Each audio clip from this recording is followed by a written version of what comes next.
Welcome back, everyone. Moving on to item 5.3 on the agenda. This is information only. This is the Registered Nursing Fund Condition presented by DCA Budget Office.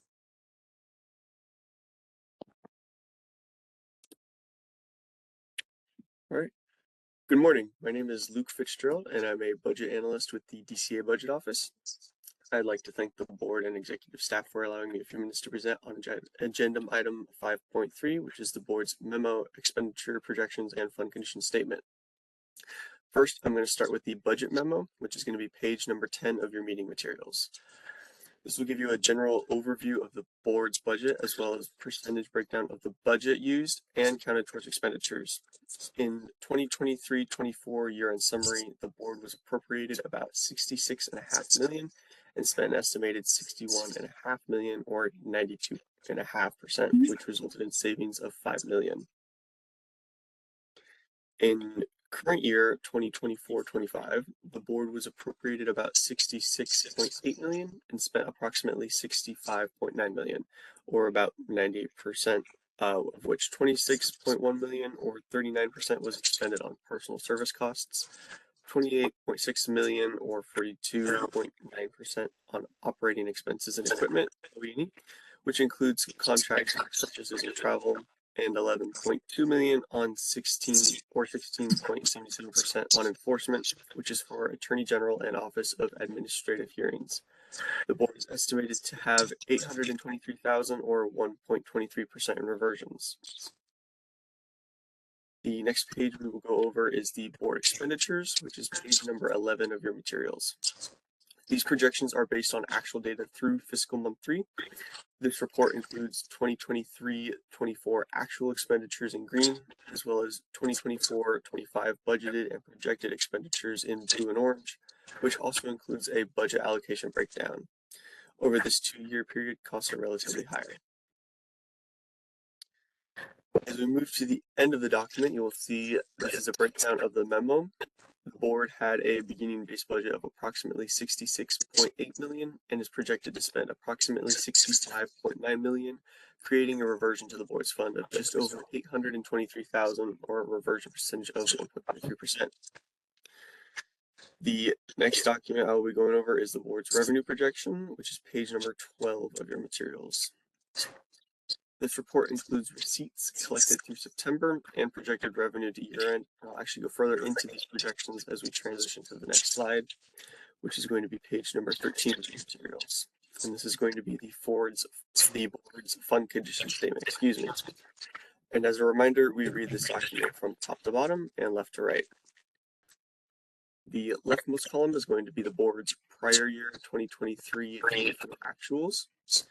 It shows the board began 2023-24 with a beginning base balance of almost $77 million, collected roughly $77 million in revenues, with $23 million from initial license fees, $51 million from license renewals, and $6,000 from the issuance of citations, fines, delinquent fees, and other revenue. The board expended $62.5 million, which includes $4 million in direct draws to the fund for statewide pro rata and pension payments. The board ended 2023-24 with $27 million in reserve balance, or about 5.3 months in reserve.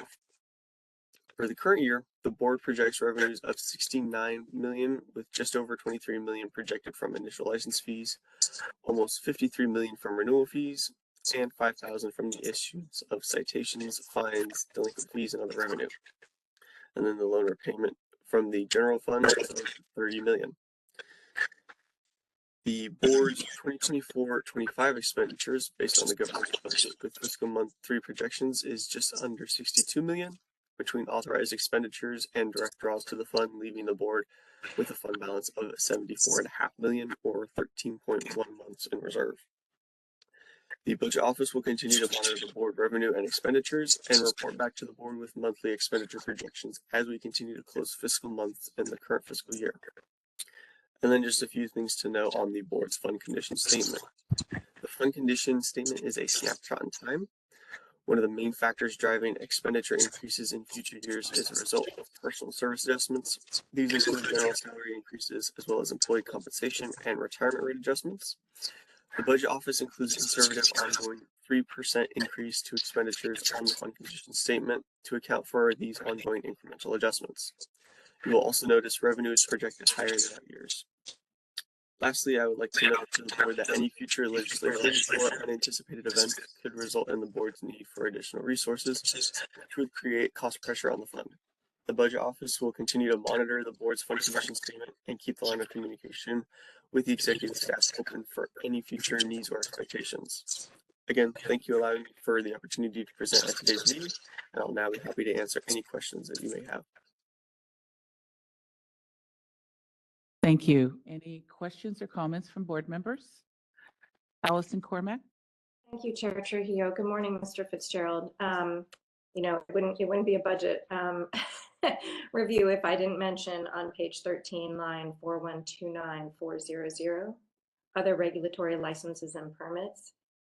When I reviewed the minutes from the 4 minutes from prior meetings, there was an indication that at the end of the year, those numbers going forward, starting with BY 2025 to 26, would be adjusted. And I'm just wondering if that's happened, and if the 31,482 has been reduced for the fact that, you know, this line item is not going to continue to increase the way it did during COVID.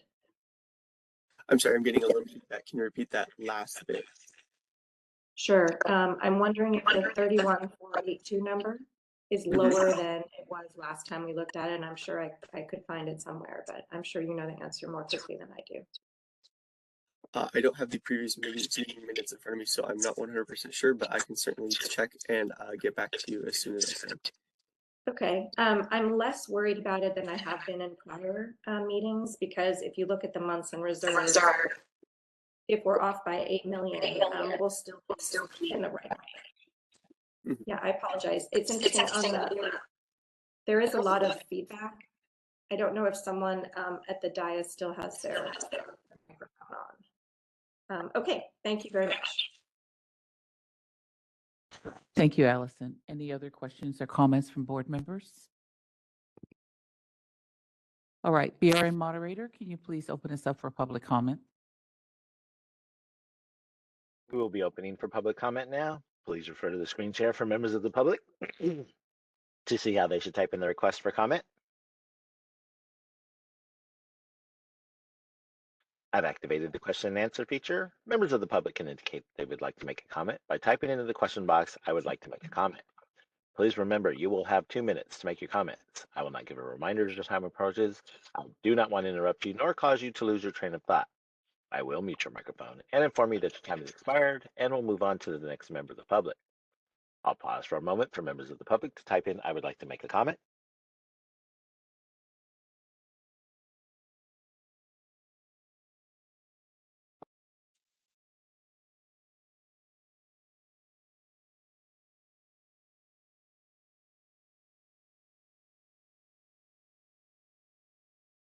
Board President Trujillo, there are no public requests for comments on the WebEx. Do we have any public requests for comments there in person in HQ? There does not appear to be any requests for comments here in HQ. Thank you. Would you like me to close this window? Yes, please. Thank you. Okay, moving on in the agenda, 5.4, this is also information only.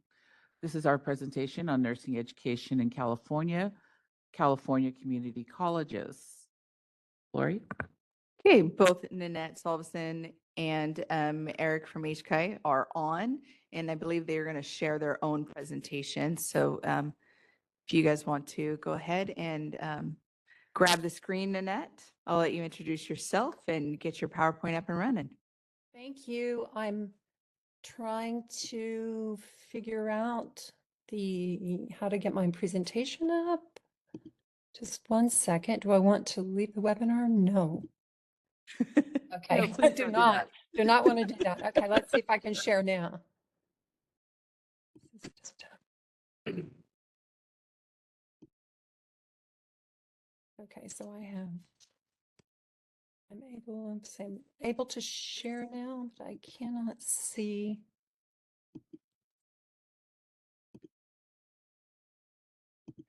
Oh, Lori, I've said that have allowed Cisco to use my screen, but I am still not able. Not showing. Okay. It's not showing my. Can you pull it up? I can. I think I have yours in the email here. Let me see if I Yeah, can thank you. Sorry about that, grab the guys. screen here, guys. So I'll just introduce myself again. So my name is Nanette Salveson. I'm actually the regional director for the San Francisco Bay Area. I am the sector expert in healthcare. And in that role, I support the 12 counties in the Bay Area in nursing and in all the healthcare programs.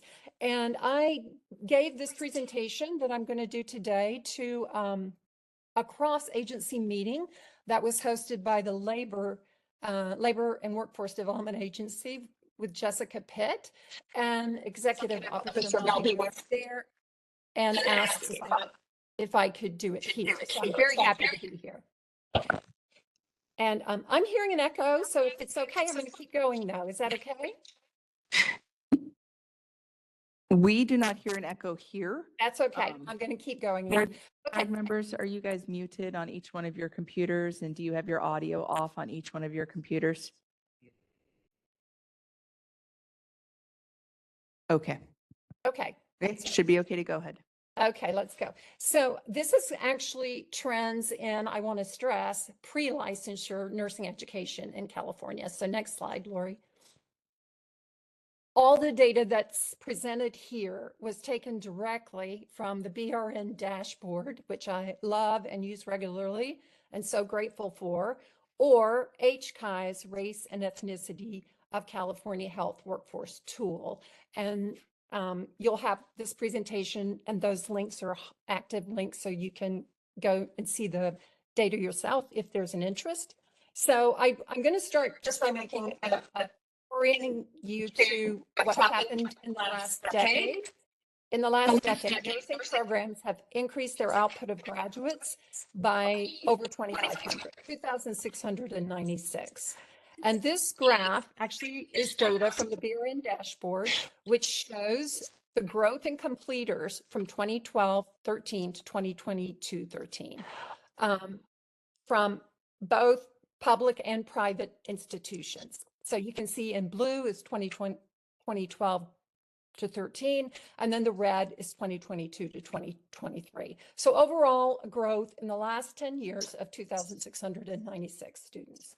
Next slide. So if we want to ask a question about where did that growth come from?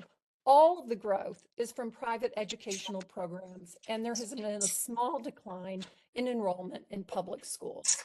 So again, you see the total statewide data there, the first blue and red bars. That's what was on the last slide. And then if you look at the next two bars, this shows the change in enrollment in private schools, where you can see almost doubling of enrollment in 10 years. And you can see that public school enrollment has had a small decline. Next slide. So if we look at the growth in private schools, it's almost exclusively in private BSN programs. And so this actually shows just private schools broken down between private ADN, private BSN, and private ELM programs. And as I said, the growth in private schools is primarily at the level of BSN. Next slide. So I mentioned that public school enrollment has actually declined. And this is just to show that the decline in public institutions and public enrollment is at the level of ADN public schools. And I will just remind you that ADN public schools are our community college programs. And you can see there was a small increase in BSN enrollment. Next slide. There's been a small growth in the number of nursing education programs that you can see here. This is just total programs. Next slide. And that growth has been exclusively in private schools and a small decline in public schools. So all the new programs are private. Next slide. Now, what I showed you was really single points between 2012-13 and then jumping 10 years forward to the most recent data point. These are trend lines, again, taken directly from the BRN dashboard, which shows the growth in, sorry, let me just change the way I'm seeing this. Okay, shows in yellow. So you can see along the bottom are the years. It starts at 2013-14. It goes all the way year by year to 2022-23. And the y-axis is the statewide completers. So if you look at the gold line, that is a very stable enrollment and completion from public BSN programs. The blue line shows the extraordinary growth in enrollment in private schools over the last decade, and a slight decline of about 12% in the last 10 years of completers from public ADN programs, which again are our community colleges. The star there is meant to show the point at which private nursing programs in California became the largest provider of nursing education in California. So I'll just make a general comment. Sorry, Lori. Trend lines over 10 years show the increase in private school graduates and a concomitant decline in community college, but not public BSN programs. Next slide. Now, what I've shown you so far are statewide trends, and I do want to pull up one region which has been particularly, I think the trend is just really stark from LA. Again, this is taken from the BRN dashboard. This is exactly the same structure. The graph is from the previous slide. The 10-year timeline is along the bottom. You can see BSN public schools in gold. You can see the dramatic rise in private schools in the LA area, and the decline in community college programs is very apparent and happens almost, there seems to be a point at which the system is saturated and no longer, the limiting resources of clinical placements become overwhelming and push the ADN program, the ADN program enrollment starts to decline. Next slide. So this data shows when private BSN nursing schools grow in enrollment in California, our public community college ADN program enrollment declines. And that is simply what the data shows. Enrollment in private BSN programs surpassed all other education providers in 2021-2022 academic year. Next slide. So I think it's really important to compare the metrics, success metrics, particularly the ones that the BRN tracks from private BSN schools and say, you know, do those schools do a better job than our California community colleges? And so let's look at that on the next slide. There are no differences in success metrics that are tracked by the BRN between private BSN schools and California Community College ADN programs. You can look at attrition and on-time completion, basically identical if you look at the latest time point, 2022-23, as are the first-time NCLEX pass rates. And again, this all came from the BRN dashboard. So there's no difference in success metrics between private BSN and California Community College students. Next slide. Do graduates of private BSN schools stay in California to practice? Next slide.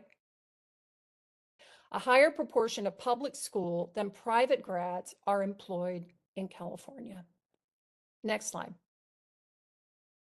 Do nursing student demographics reflect California's diverse population, and why is this important? Next slide. So this next few data slides came directly from HCAI's website, and they also have a wonderful website that is a great dashboard that I use a lot.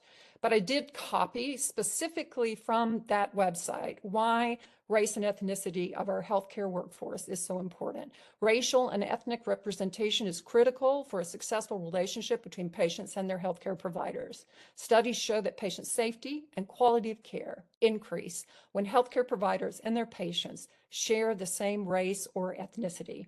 By understanding the racial and ethnic makeup of our health workforce, we can better identify areas of over and under representation and improve HCI's efforts to build a diverse and effective workforce. Next slide. So this graph came from an HCI dashboard that's entitled Race and Ethnicity of California's Health Workforce, specifically looking at registered nurses. And the way to look at this slide is to first look at the very light colored reference bars. Those reference bars show you, not the blue bars, look at the very faint reference bars. Those show you the ethnic representation of California's population from the latest census data. So I'm going to walk you through at least these first three blue bars.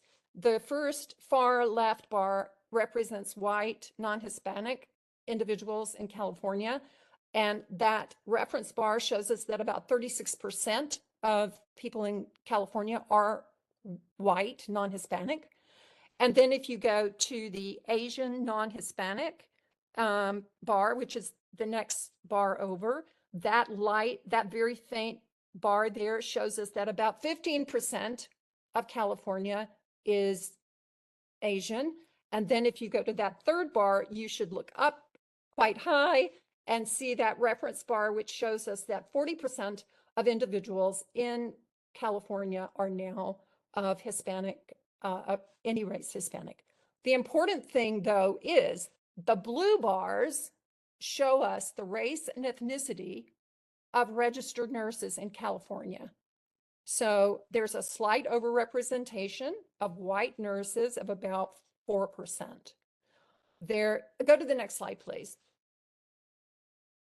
There's a overrepresentation of Asian non-Hispanic RNs.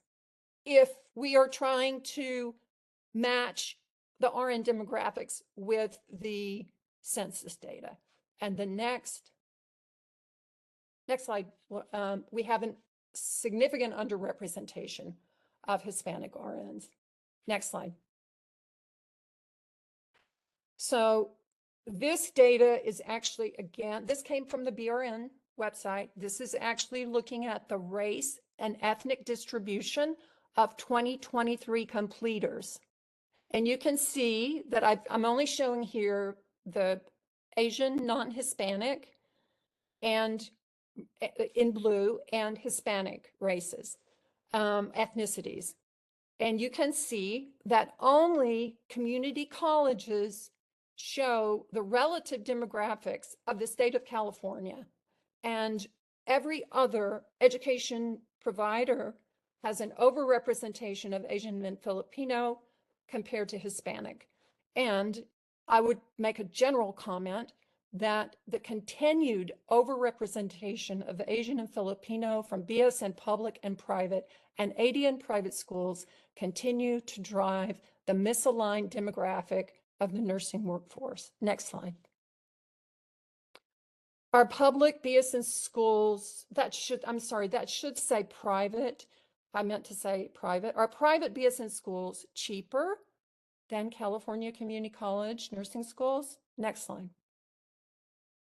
This data, again, was taken from the BRN, a page on the BRN website. It is the average cost, just the average, of either public ADN, which are community colleges, private ADNs, public BSN, public BSN UCs, or private BSNs. So those are the categories that you can pull off of that page on the website. And this is the average tuition cost. Public ADN nursing schools are a fraction of the cost of any other nursing program in California.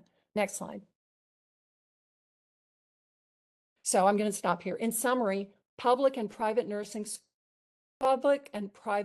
programs do not differ in success metrics, but public schools offer an entry into the profession of nursing at a fraction of the cost of private nursing schools. And I'll stop here.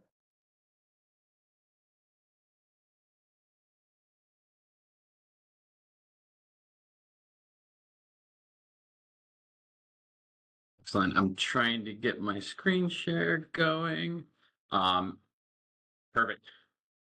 Can everybody see? Can you see my screen there? Yes. Okay, perfect. Hi, everybody. My name is Eric Neuhauser. I am the Research and Evaluation Branch Chief here at HCI. And I had the pleasure of working with Nanette on kind of what we're calling an opportunity map for the community colleges. So I'm going to speed rather quickly through my supply and demand piece, but it's really hard to talk about what we did here without talking about what we did with supply and demand. So ultimately, we spent maybe the last like 6 or 8 months working on our supply and demand model, which is just kind of showing what the care gap between the supply and the demand is, and kind of taking into consideration all the other factors that go into demand. Like I said, I'm going to go rather quickly here, but we did do our supply and demand modeling for 22 roles, both in behavioral health and nursing. So specifically today, we're only going to talk about the ones on the right there of the nursing categories. So one of the things that we ran into is like showing nursing data at the regional level is the best because of what we're calling the commute problem. But we wanted to be able to show at the county level what the workforce is actually looking like, because at the region level, it's a pretty big geography, and showing it at the smaller geography would be better. So we knew that the percent of the workforce that are commuting across a regional border is fairly low, but then the ones basically going into San Francisco or into LA from cheaper living areas is much higher. Excuse me. So we leverage kind of our unique data set that we have because of that license renewal survey. We looked at I think we have about 110,000 on our ends. So we're able to see the address of record on the license versus the primary practice address. And again, I'm not going to go too deep into the methodology here, but we're able to see where nurses are reporting working based off of this license renewal survey. So by doing that, we're able to share the data more on a county level rather than the region level, and be able to show what our gaps are, who has the higher gaps, lower gaps, and what that is going to look like over the next 10 years. Like I said, I'm not going to go too much into this piece of it. So then Nanette came to us and said, hey, if anybody knows a good way to get rid of ADN going directly to AND, I would love that tip, but ignore that there. So we wanted to know where can community colleges invest new ADN programs in California, and taking into consideration our supply and demand model and enriching that with additional data sources such as the community college data, community college geography, training site data, where students can gain experience and training, and then looking at the gap of the registered nurses and where the area of opportunity is. So this overlay, it gives us an opportunity to build new ADN programs that has a high shortage of RNs and very few existing training programs, but also having that ability to get that training. So what we did was we took all 3 of these areas and we kind of combined them all together, and we gave a score based off of each one of these. What that allowed us to do is allowed us to identify areas of high and low opportunity, or areas that don't have a shortage. So this is an example of what the map looks like. Again, high level, this is just community college geographies. Each of the dots here are the different community colleges that offer RN programs, and then areas of opportunity. So what this does, this allowed us to kind of I'll go back for 1 second. This allowed us to kind of go in and say, here you go, Nanette, here's what we're calling areas of high opportunity for programs for a new program that can allow for students to work in an area that has a very high demand and a low supply of RNs. And this allowed us to think about this in different ways and how we can use the supply and demand modeling to expand to other roles or programs, even within behavioral health and nursing.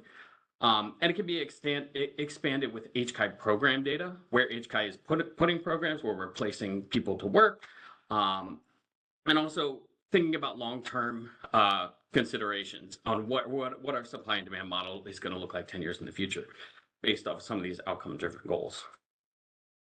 That is the end of mine. I was going to move fairly quickly, and I will pause there and see if anybody has any questions for me or Nanette.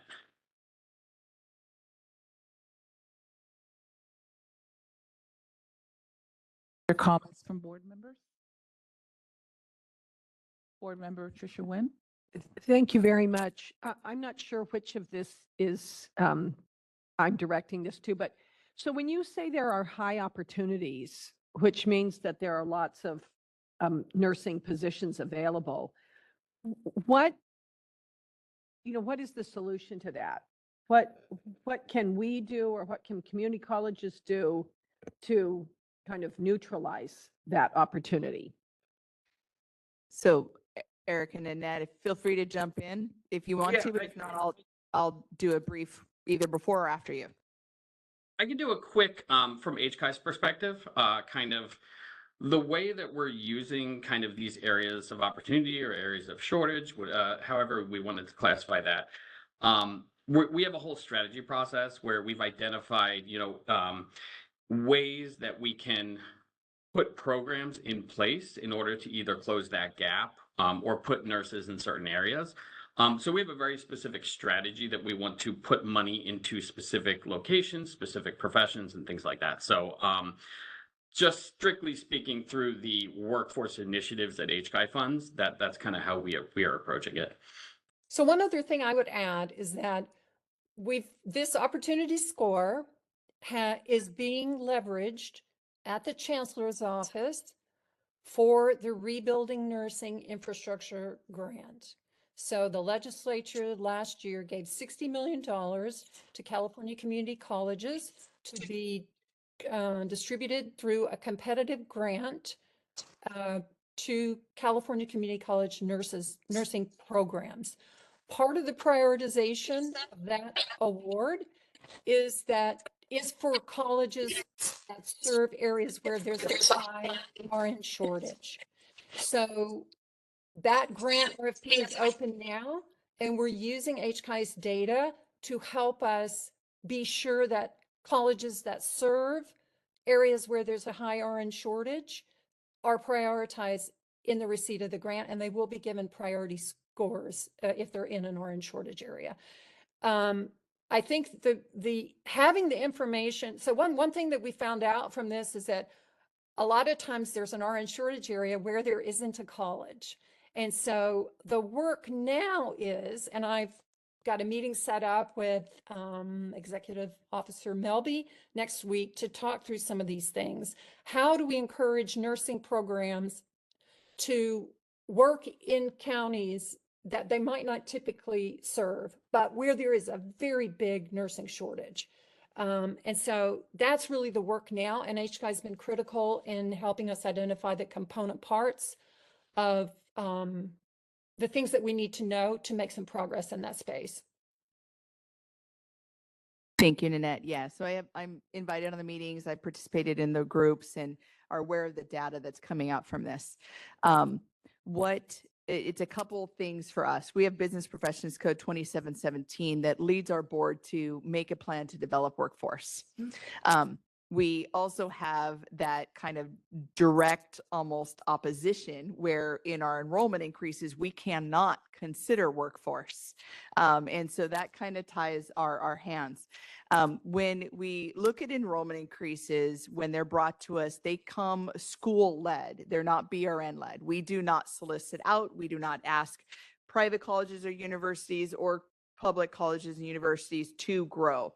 They reach out to our NECs after they've done an evaluation of their program that says, I can grow and I can grow in this location. And then it's turned into our NEC. Our NEC checks it against the rules and regulations that we have and prepares that information to come forward to the board to consider. on the agenda item summaries, you will see some familiar language from last year, where if a community college was part of the enrollment growth initiative from the chancellor's office, that was mentioned in it, so that you guys had that information of why they were asking for it. The data that's brought to us here really shows that BRN is doing what it's been supposed to be doing. And so that's really where it's key. It shows that the board has taken the initiative since 2018 and has really grown our nursing programs more so now than they have ever in the past. Without having a bias to community college or a bias to private public. And so you can show, because there was originally back in, I think, probably late 2021-ish time period, where we were getting a lot of stakeholder feedback saying that private colleges were being blocked by our board. And we were getting a lot of feedback saying that the board is not growing private colleges, and then we're favoring public colleges. And I wanted to make sure that this data was out here to show that it was actually just the opposite, that our board has grown exponentially private colleges and universities over community colleges. Not to say that that was intentional, because that was not intentional, but the private colleges and universities were the ones that were coming forward seeking enrollment increases when the community colleges were not. So we are grateful that this information is out there. We're grateful that we're able to kind of validate some of our decisions, defend some of our positions when we're like, no, that's not what our board is doing. But then also share out where there are still regions, localized regions within California. It is not a statewide shortage. And that's kind of was the biggest thing that was being pushed around the hallways in the Capitol building until legislators, that we are in this crisis. We are in this statewide shortage. We have to do something. And our board has been doing something. So we're very well aligned to be able to answer that call. Our board has made many board approvals over the last couple of years to meet the needs of today, knowing that any enrollment increase that occurs today does not hit workforce for probably about 3 years. So taking that into consideration, especially when we have facilities coming in saying, I need nurses today. Well, yeah, we answered that call 2 years ago. Thank you. We're doing this. So that's huge. Now that we have these more focused ones, this is where you've seen kind of the trend in our private colleges, and we'd like to see this kind of explored by community colleges, is why we're meeting with Nanette here next week and such. Is our private colleges may have a location in one area, but they are opening a satellite campus or utilizing a healthcare facility to partner with, saying that I'm going to provide education in this area where that need is greater. So some of the things that our board has been doing, if you look at it kind of historically over the last few years, is we had one college that wanted to start up brand new in Irvine. And we're like, hey guys, Irvine's not where you need to be. We need you in other areas. Would you consider? And that college did. And they are, I believe they're in Apple Valley now, which is fantastic. So they're starting up in Apple Valley. That's a location they never would have considered before. And they're going to be able to produce some graduates in that area to answer that need. And so I think just having those conversations, now that HCI has this data out, it's really going to be directing these entrepreneur programs and community college, when you're looking at growth, to really look at that data. Where do they want to grow? Because we do see, and there's an old document on the Bureau of Private Post-Secondary Education where it says, where did private colleges and universities typically land? LA, San Diego. So those very populous regions is where they typically land. It hasn't been updated, so I don't know how off it is now. But that does still kind of meet with our trend, where Nanette was able to show our data on our board website in a very different manner. So I appreciate you taking our data and making it really paint that picture, because we provide the data. We haven't really done much more with it yet. So that was really helpful. And so with that, looking at where those need areas are, and then hopefully that will direct them where they need to grow. And then that makes our decisions here at the board level much easier, because you can say there is a need. Yes, we see this. Thank you guys for answering that. Everything that you've put forth, community impact, that community impact that you guys evaluate is good and not a negative. And that helps to make these decisions just a bit more easy for you guys to take into consideration. Thank you, Lori. One more thing on top of what you were mentioning is that our plans at HCI is to kind of put our data out there and make it publicly available. I'm shooting for Q1 of next year, just to kind of allow for everybody to do exactly what you just said, where it's you're able to kind of take that whatever whatever the use is, you can create your own opportunity map specific to whatever program or characteristics that you're looking for exactly that what you need. You'll be able to kind of take our supply and demand numbers at the county level and be able to kind of like, adjust that accordingly for your needs. Thank you. Board Member Neela Patel. Thank you, Ms. Salveson and Mr. Newhouser, for your wonderful presentation. It's very eye-opening and informative.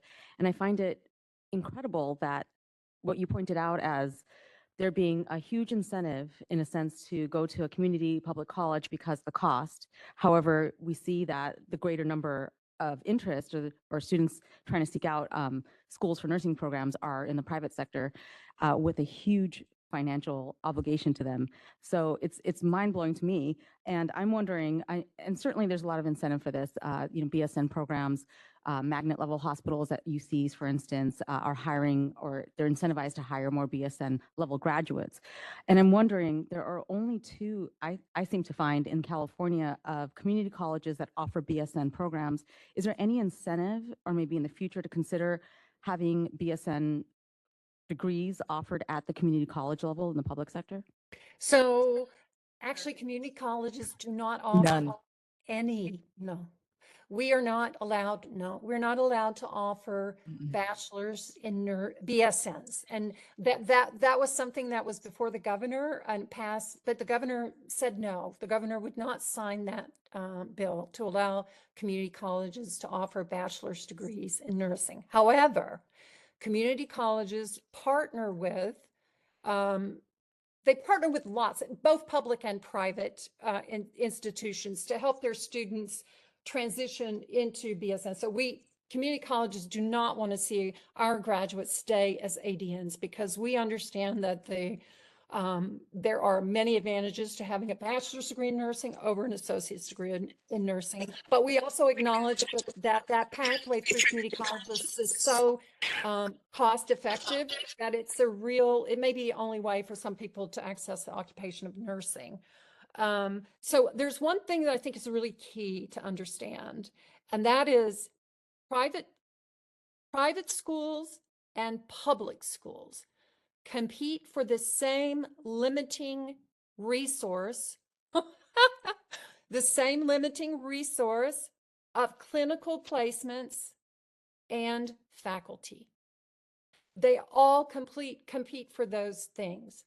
So when clinical placements are limiting, private schools have more options to partner with hospitals that community colleges simply don't have. As a public institution, they can't enter into those kind of partnerships with hospitals.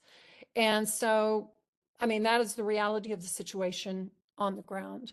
I really appreciate what Lori said about the BRN responding to this dire need for nurses. I totally agree with her. But the unintended consequence of the growth in private schools has been that they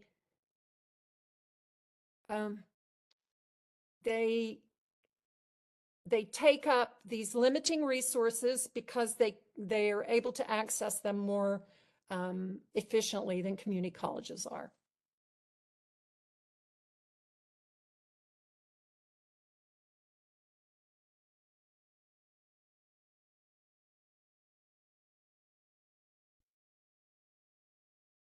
BSN programs. My other question was, you stated some information, some data regarding the census and ethnicities of RNs that are approaching, ethnicities of various RNs.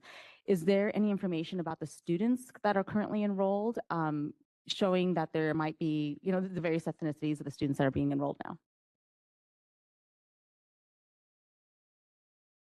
Sorry, I probably didn't explain it very well, but there was a graph and there was a chart in that presentation which showed that community colleges have the proportion of Hispanic students that approach, I mean, I think it was 35%, it's near 40%, and about 15% of Asians.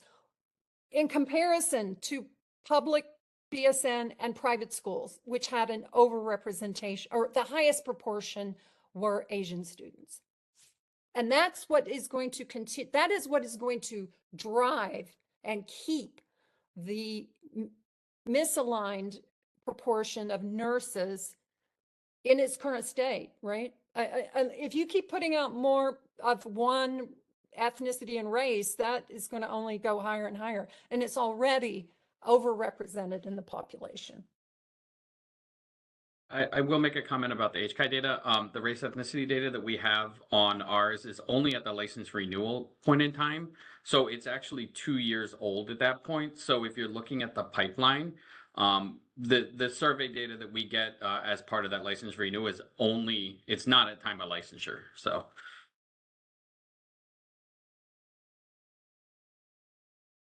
Thank you, Nilu.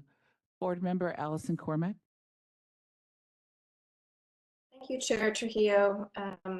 It would be great if we could get these presentations on the website. I just checked and they're not there because I'd like to be able to, refer to this work in the future. I just wanted to. Okay, great. I think that Ms. Solveson has, Dr. Solveson has answered my question about the ADN relationship to the BSN. And I think I've mentioned this a few times before. I wonder if we can think about this in a life cycle model. So sort of steps along the way. I think that's less antagonistic, I guess is the word that I would describe. And then I think there's something around the desire for the BSN, and I know Vice Chair Patel mentioned this versus the ADN. So there may be some market forces here as well that are affecting this. And I know it's not our job per se, but hopefully it's, HCI to work on perhaps getting materials in the correct language, to attract the kind of people who may not have had access to this, this kind of opportunity before. So really appreciate this. And look forward to learning more. So I do want to I feel like I have to just make one final comment, and that is community colleges received 20,000 applicants for nursing schools last year. And we don't have spaces for them because we don't have enough clinical placements. So the demand for community college programs is high. And that data is also on the BRN website. That comes from the BRN dashboard. So the demand for community college nursing programs is extraordinarily high. I mean, it's like 4 or 5 times the number of students that we take. But the college's ability to grow is limited because they cannot grow without clinical placements. And they cannot grow without clinical placements. End of story. Can I just follow up on that? Because you said that the private colleges have more resources. Yes. Can you be just a little bit more specific to understand? Because Yes. clearly you can see from the growth that those students are being accommodated somewhere. So help us understand why. Sorry, I'm sorry. Yeah, so I mean, so I think what the growth, so I think you have to look at, if you look at all of those combined, it says there's quite a lot of clinical placements. The fact that all those students got served, when push comes to shove, hospitals can come forward and provide clinical placements.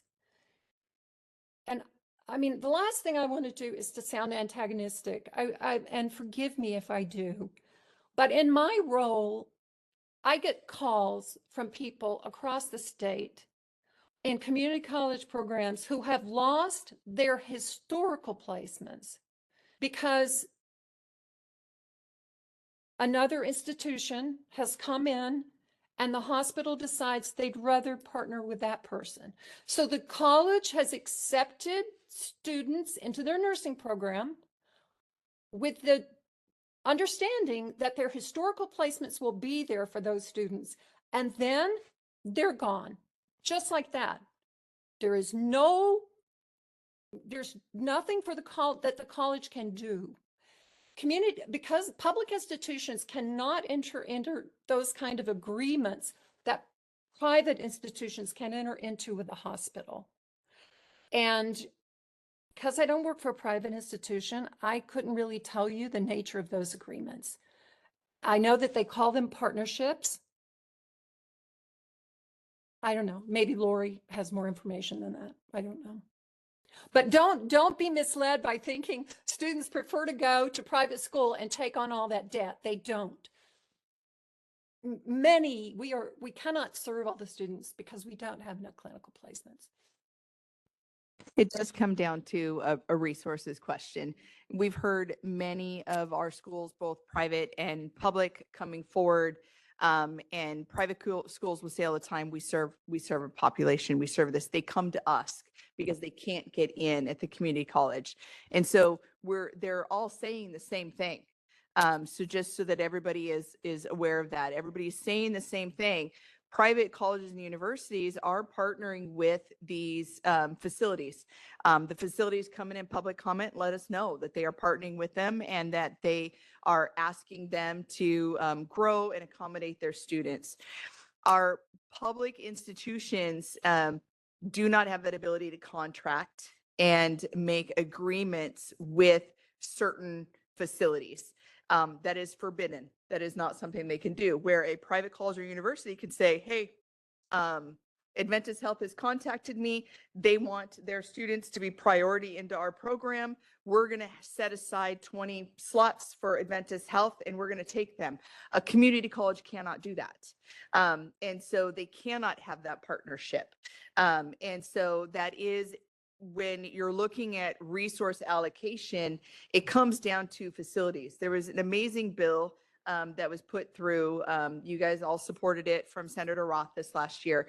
And that was going to be really allowing the BRN to collect data through HCI and really get some real in-depth data on clinical placements, what facilities were going to be reporting out, who they were partnering with, what was happening, and we were going to have some really transparency. That bill died in appropriations. So Roth is no longer in his position, so he's obviously not going to be bringing it forward.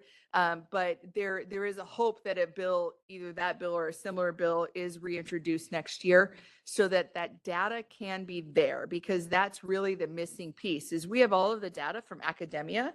We do not have the data from the clinical partners, and the clinical partners are the one that control the clinical facility groups, the contracts, the agreements. Those come from the clinical facilities. So we have no jurisdiction over them. They are free to partner with whoever they want. They're free to bring in whoever they want.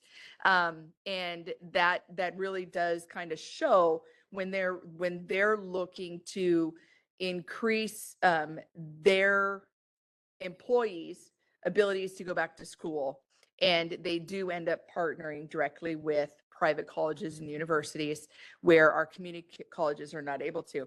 The other thing that comes into consideration, which I believe Dolores mentioned, but I don't know if her mic was on, was faculty as well.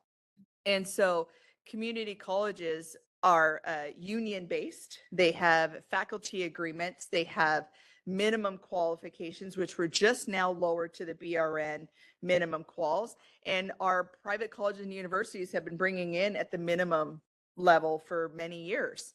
And not saying that they're not also additionally accredited, but they are also additionally accredited, which have a higher standard. But the community college didn't have that option to even have a mixing of faculty brought in. So that has been rectified. It is now down to the BRMM standards. So we will see some changes in faculty, we hope, with that. But wages, at a private college university, they have the ability, because they're not unionized, with the same kind of setup as community colleges with that. scheduling becomes an issue. We have a lot of private colleges and universities that say, we take the shifts that nobody else will take. We're taking nights, we're taking weekends. Community college for a while, we're not utilizing that. They couldn't utilize that because of various union contracts. That has now opened up, and community colleges are now, some of them are able to kind of find ways to get more on those nights and weekends, and have their faculty work towards that. So there will be a change on that. But until we get data, what's happening truly in the clinical placement side and not just on the academic side, we're not going to have the entire picture.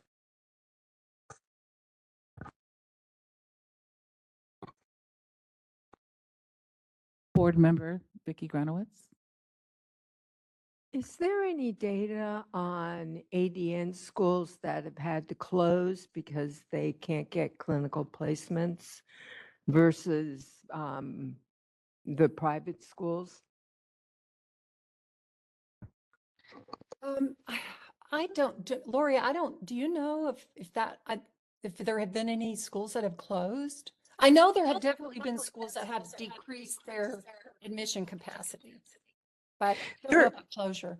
There are a couple schools that have closed their nursing programs, some community colleges, but also some private colleges and university as well.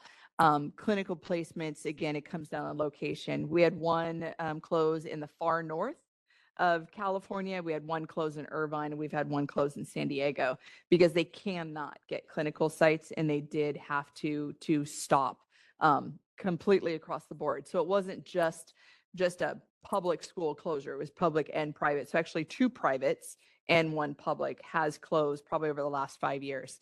Now, what we see routinely in community colleges is they will decrease their enrollment or not enroll a semester because they cannot get the resources. That is not the same that is occurring in private and public. Private colleges and university. Private colleges and universities, we're not seeing them not enroll a quarter or a semester. We're not seeing them decrease enrollments because they're not able to get clinicals. So it's not actual closure, but it is where we do see public colleges and universities, and those are reported out on tables in our ELC material where it says clinical and faculty issues. And it will say that we're decreasing our enrollment or we're not enrolling next year. And those are public. Does somebody keep track of that in the aggregate? There is an annual school survey. It's actually just wrapping up right now, and UCSF reports that out. It is reported out on our website as a survey point in time, and then it's also put on Tableau on our website as well, so where you guys can go through those graphics and you'll see those decreases. And Joanne Spetz that runs that kind of UCSF survey for us, the last year she came in and did a presentation for our board, and she mentioned that they were really going to try to hone into why people are enrolling numbers less than what the BRN has approved them to enroll. And those that were on ELC just this last month, their IVC, Imperial Valley Community College, was saying we want an enrollment increase, and San Diego State University was saying don't give them an enrollment increase because they haven't even been enrolling what BRN said they could enroll. And there was a long discussion about that where they now just this year met their enrollment numbers. They have everything in order. They can now grow.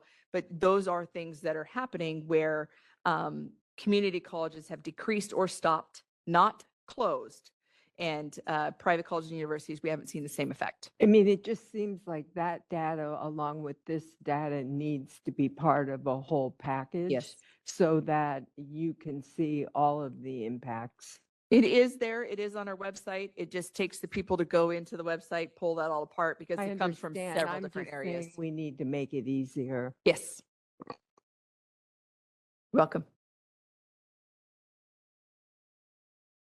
Any other questions or comments from board members? Okay, thank you very much for this great presentation to both of you. At this time, we will go out for public comment.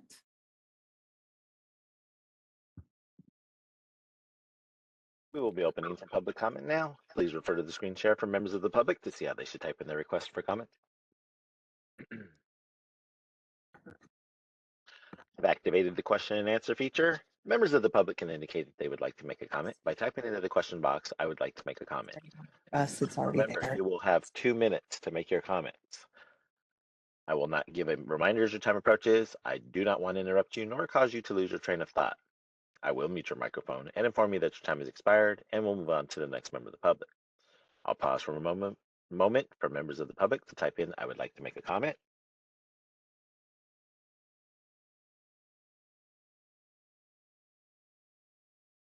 La Candice Ochoa would like to make a comment. 1 second, please.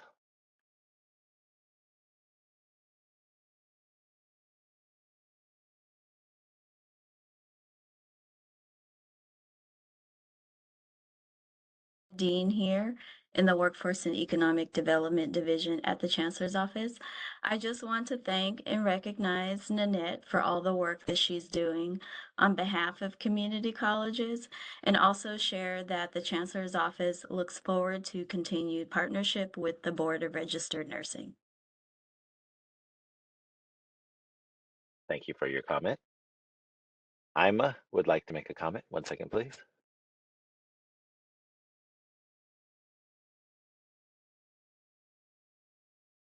Morning. Can you hear me, please? Yes, ma'am, go ahead. My name is Ima, and I represent Career Care Institute, which is a private ADN nursing program in the Antelope Valley area. I want to say thank you to Nanette and Eric for the presentation. However, I kind of feel as if, from the comments and presentation, as if the community colleges are being outweighed by the private programs or private nursing programs. In my region, it is the opposite. Our community college here have resources. In fact, in clinical placement, they are preferred over us, the public school. There have been instances as recent as 3 weeks ago where we were approved for placement ahead of them. However, when they showed up, we were sent out. So for the resources, they have the resources. Community colleges have the resources. At least I speak for the one here. Secondly, it is true, you're correct, that people will prefer to go to community colleges, of course, because of the cost. However, we have people on the wait list for community colleges for years. They cannot get in. And where do they fall back to? The private colleges. So I just also want us to promote a tone that is collaborative, that community colleges and private colleges, we are partners in, providing education, and, not sort of antagonistic. And we can all look to working collaboratively, to achieve a common goal. Thank you. Thank you for your comment. Dr. Faja Farazali would like to make a comment. 1 second, please. Sorry about that.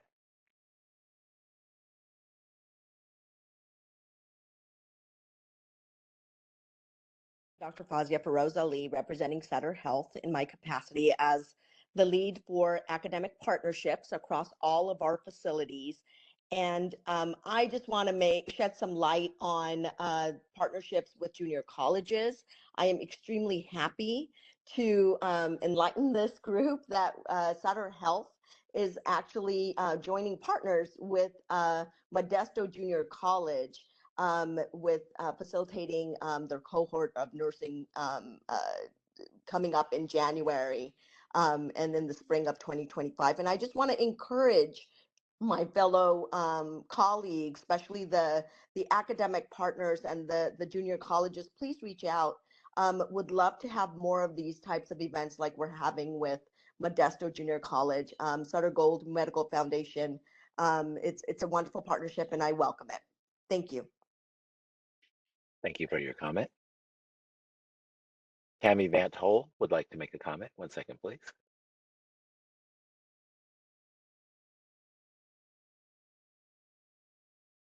Riverside City College. I wanted to thank Nanette. I've seen the presentation and I appreciate the data.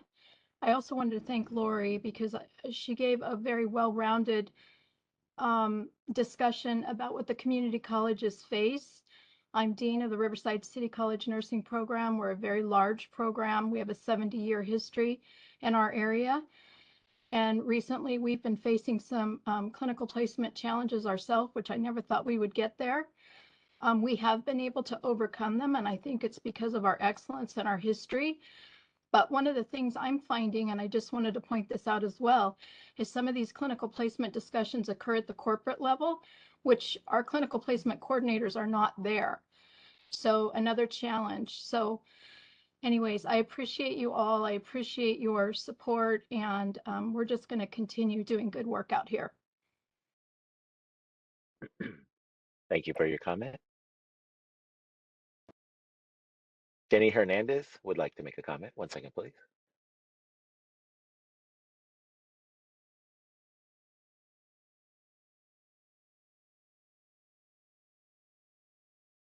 Can you hear me? Yes, ma'am, go ahead. Okay.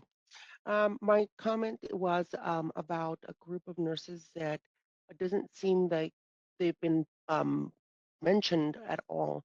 Public health nurses. I've worked as a public health nurse for 23 years, and it doesn't seem that the board really shines a whole lot of light in public health nurses. Unfortunately, we do have shortages just like other areas, especially after COVID. And sadly enough, it feels like we're being pushed out by masters of public health individuals. And we do have a lot to offer as nurses in public health, and I would like to see a little bit more mentioned about public health. Thank you for your comment. Alice Benjamin would like to make a comment. 1 second, please.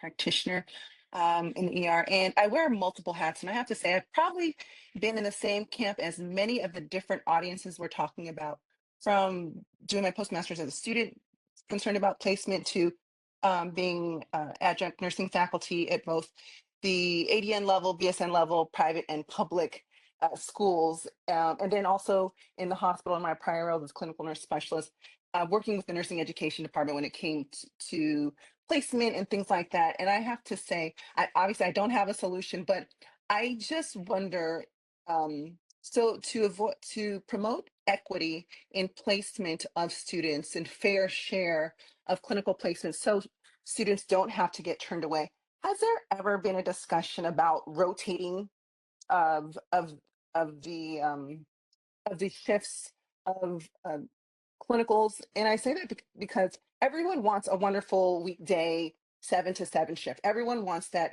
Very few people want night shift, but then hospitals are tasked with the challenge of making sure that their preceptors are prioritizing their new staff and new grads that they're onboarding. So I'm just wondering, have we ever brought leaders from nursing organizations who do the placement part of it, and then those educators to say, okay, how do we make this fair? Like, let's do rotating shift, like nursing, we have to work every other weekend. So is there something like that that's possible? And if we've talked about this, I'm sorry that I was unaware. Thank you. Yes, Alice, there is. That's typically done through the regional consortiums that handle that, and they work with all of the clinicals in the area as well as all the schools in that area. Our regional consortiums are not as robust as we would like them to be throughout California, and we would also like them to be similar throughout California. So recently, CCPS has grown. It has really kind of taken over the community college, and they're doing that kind of rotation through it. But yes, that is something that is being looked at. But the partnership aspect is kind of new to us at the board in the last couple of years. And we're just now kind of diving into the effects of that. Okay. Can I just ask a piggyback?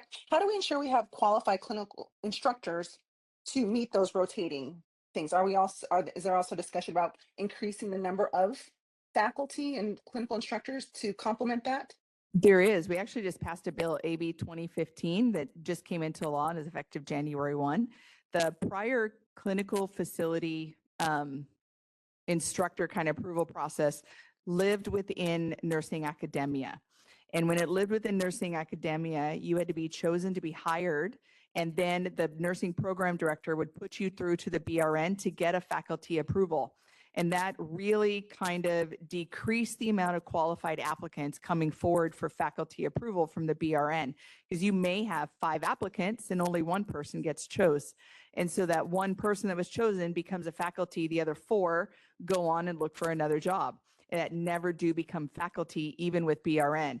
So now that that bill went through, it was signed into law, we're implementing it January 1.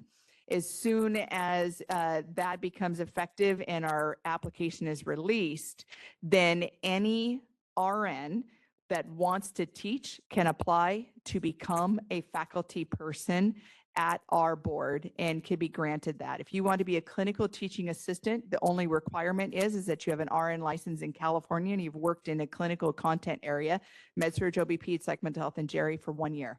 If you're wanting to become a clinical, an assistant instructor, you have to have at minimum a bachelor's degree. You have to work 1 year at the bedside in a content area.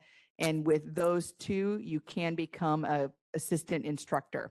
If you go on to be an instructor, it is required to have a master's degree and 1 year of teaching experience in addition to 1 year at the bedside in a content specific area. And then we also have program director and assistant director qualifications as well. But we've now opened that up and mirrored what they do at the Commission for Teaching Credentialing, where you go to school, you get your degrees, you get your license, and you apply directly to them versus having to go through a school. And so that should really address some of that faculty kind of shortages and allow for portability. Previously, on faculty, you had to get reapproved at every school you went because it was that approval was again tied to a school. Now you'll have one approval that can take you anywhere throughout California. Thank you. Thank you for your comment. Melody Daniels would like to make a comment. 1 second, please.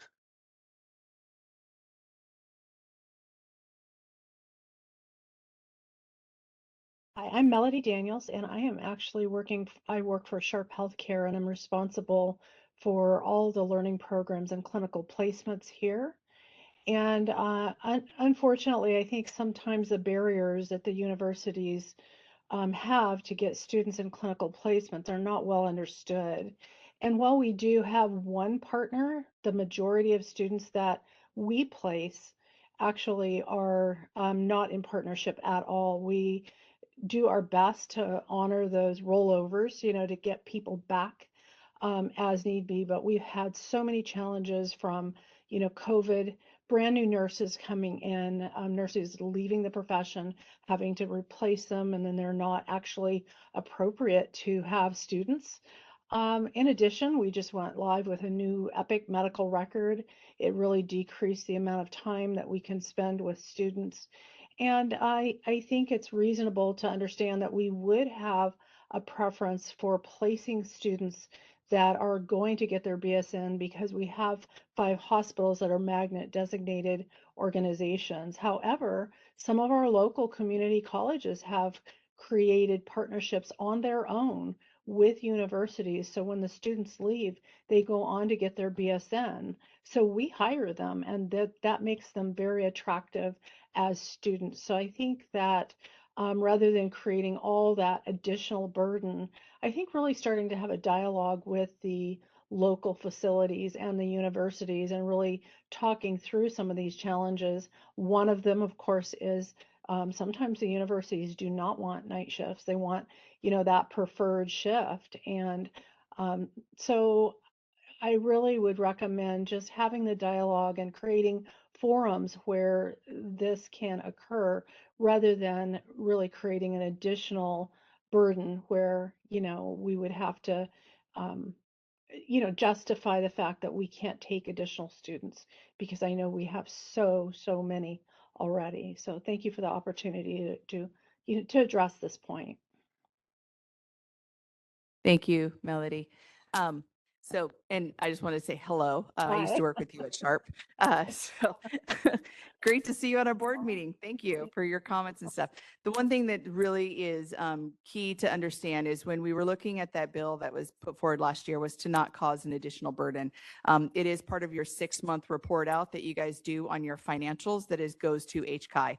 So just for clarification, when that bill was moving through, that was really a point, was to take into the academic partners as well as the facilities to make sure it was not an additional burden. The other thing that you guys have in San Diego that is different than many of the areas is that robust nursing clinical consortium. And so you guys are able to manage that much differently than the other areas, especially in our rural areas. They do not have those consortiums. They don't have that same access. And when we look at it from a law standpoint, the law standpoint gives the jurisdiction of the BRN over academic institutions only, and does not give us any authority over any data that comes from our healthcare partners. And so that was the missing piece that was really kind of put forth, because nursing is evidence-based, data-driven, and we needed both sides of the evidence to be able to put that appropriate picture out. So reach out to me if you want more information. My contact information is on the website, and I'd be happy to have some further discussions. Sounds good. Thank you, Lori.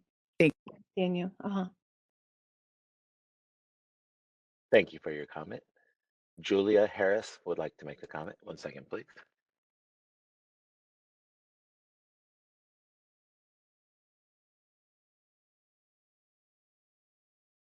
This very informative presentation. It's exceedingly important. My name is Julia Harris. I am a CRNA. I'm also a PhD student at UCSF. And in my course of almost 25 years of nursing career, I have served in rural and underserved communities. I'm a first generation to college, and I had supported myself since high school. And I found my way to this profession through low-cost educational processes. I got my AA at a community college, and then got my ADN through LA County College of Nursing and Allied Health, which was a county supported program. I graduated and started working as a nurse at LA County, and then went on to get my BSN another 2.5 years. In total, I spent 7.5 years in education to get my BSN. And I think that speaks to the need to sort of streamline that process for those coming to college without a lot of funding. So I know that has been addressed in some of the discussion, but I would like to reemphasize how important that would be to kind of minimize redundant coursework that seems to be quintessential to the nursing educational process in my experience. And I value very much the community colleges, and I understand that clinical placement is a problem and is probably due to financial incentives on the part of clinical sites. I was just wondering if there might be an avenue to inquire about government funding similar to GME slots to kind of equal out the playing field. So that might be a discussion to have. And so those are my big points, to please try to streamline the process and minimize redundancy, and to consider monetary options to make it equitable for community colleges when they're competing against higher compensation private institutions. So thank you. Thank you for your comment. Just for clarification, the board cannot do any kind of monetary compensation or even talk about that.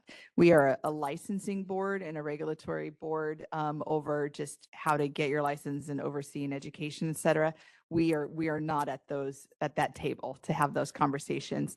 The community colleges get their budget through where every other public institution comes from, and that is a statewide budget, and it goes through an entire process with that. Community colleges are also able to get and apply for grants as well. So that is outside of the BRN and can only be done in that way, as in to not have any kind of conflict of interest. Lori, can I say one thing, or is that allowed?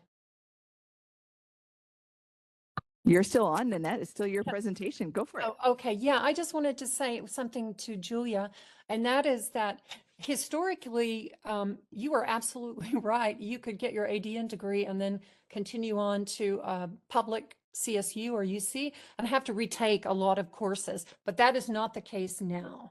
CSUs take every single nursing class that you are awarded when you are in community college nursing program. So there's no having to retake of a class you already took.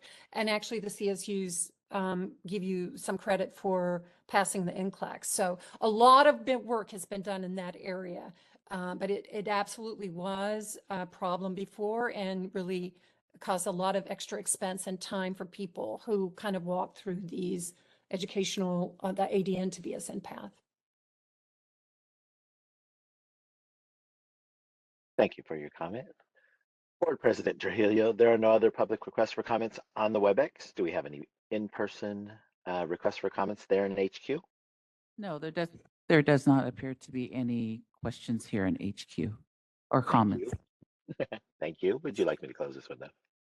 Yes, please. Thank you. Thank you. And then just to address a couple items, the one that I was not able to address because I couldn't get unmuted here was on the public health nurse. And the public health nurse is something that we do monitor at the BRN. The one thing is we don't necessarily approve those programs separately, which is why our board doesn't hear about them frequently.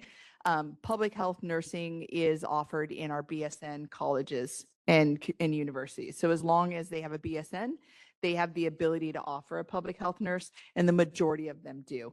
There are also some private colleges and universities that offer a certificate program for the public health nurse. So for those that maybe have a bachelor's degree in another area, but they have an associate degree as a nurse, they can get that certificate through them, which is just a couple courses that are additional. So just to make that clarification. So it's not that we're ignoring you. It's not that you guys are not a priority. It's that you don't have the same approval process that we have throughout BRN. That's more of a curriculum approval that our NECs do, that are brought to the board versus the board doing an actual approval on that. And then I did let our board president know, but why the presentation was going and you guys were in public comment, both the slide decks from Nanette and Eric are now on our website. Thank you guys for your patience with that.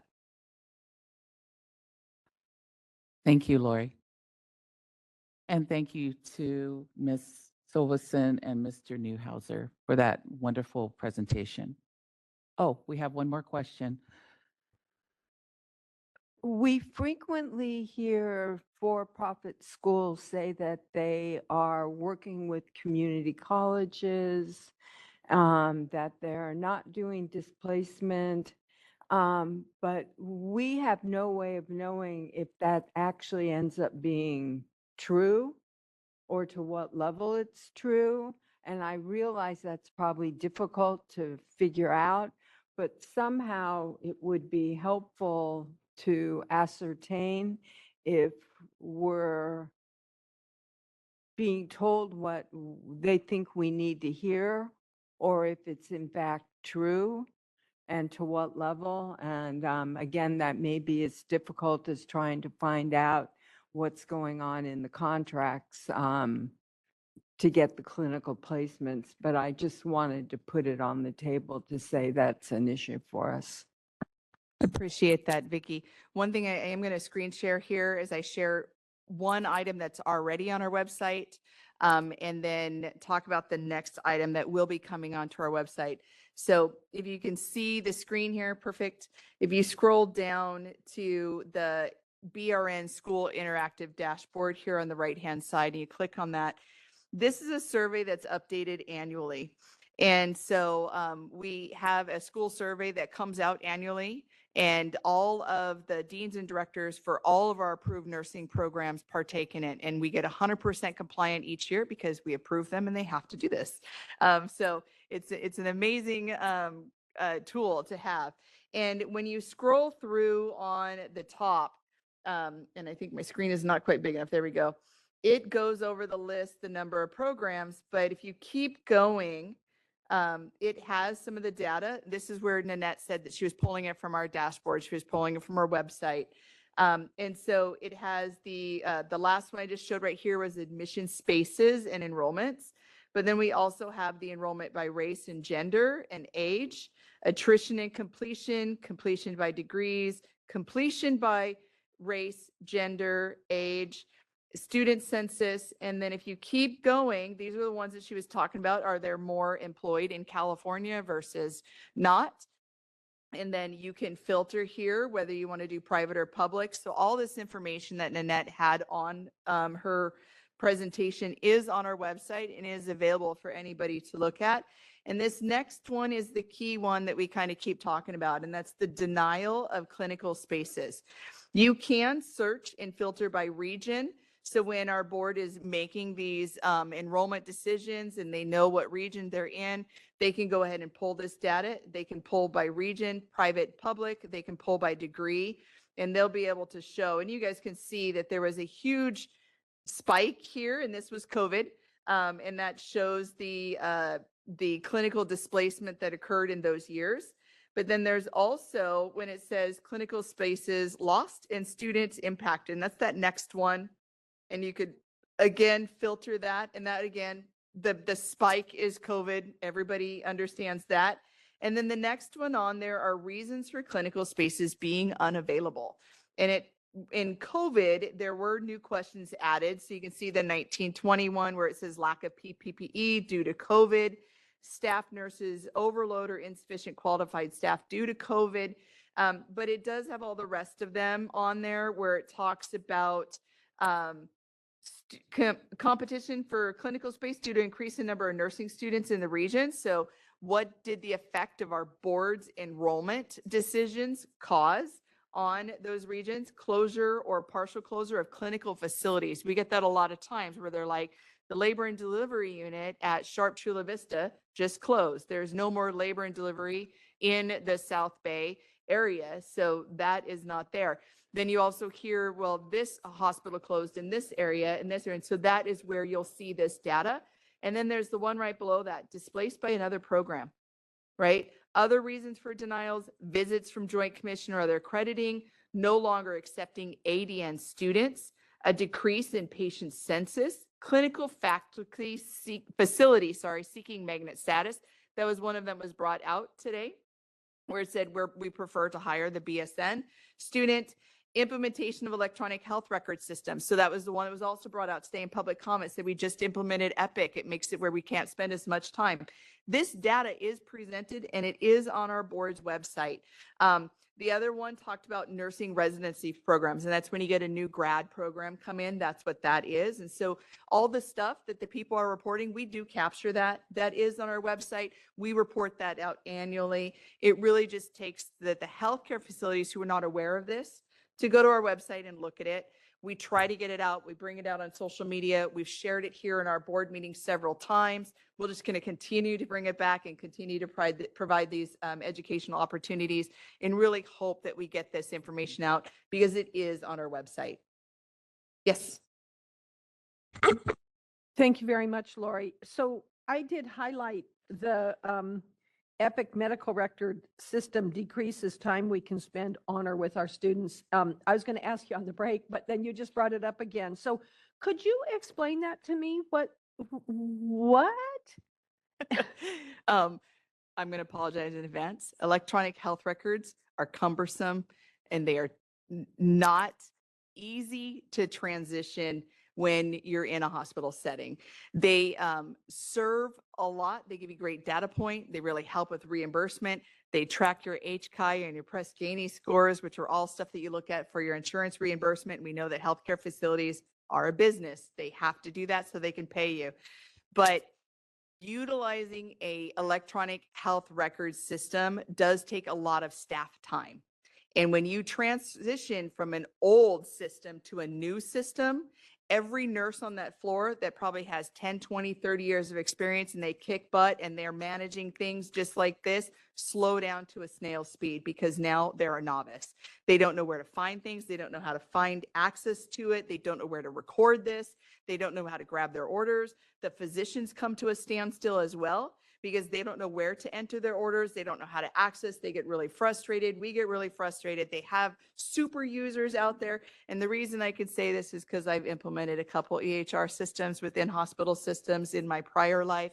And it takes a lot of prep work, a lot of support during it, and then continued ongoing support afterwards. But in that about 6 months period, you're dead in the water. And if you pull a student into that situation, your nursing staff and your physicians are already at such a level of overload, you will just topple. And so when those transitions occur, they cut students out to allow the staff to go through that transition period, come back in. Once they're up to the speed, then students come back in.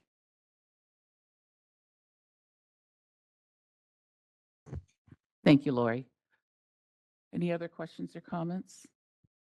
I have one, and this is for Nanette, if she's still on. All right, thank you. You know, we know in our large metropolitan hospital areas that many of the hospitals are preferring to hire BSN prepared nurses. However, we have pockets in California where there is a clear nursing shortage. Would there be any type of incentive, maybe through HCI, that we could offer ADN graduates to possibly work in those pockets of nursing shortage areas here in California?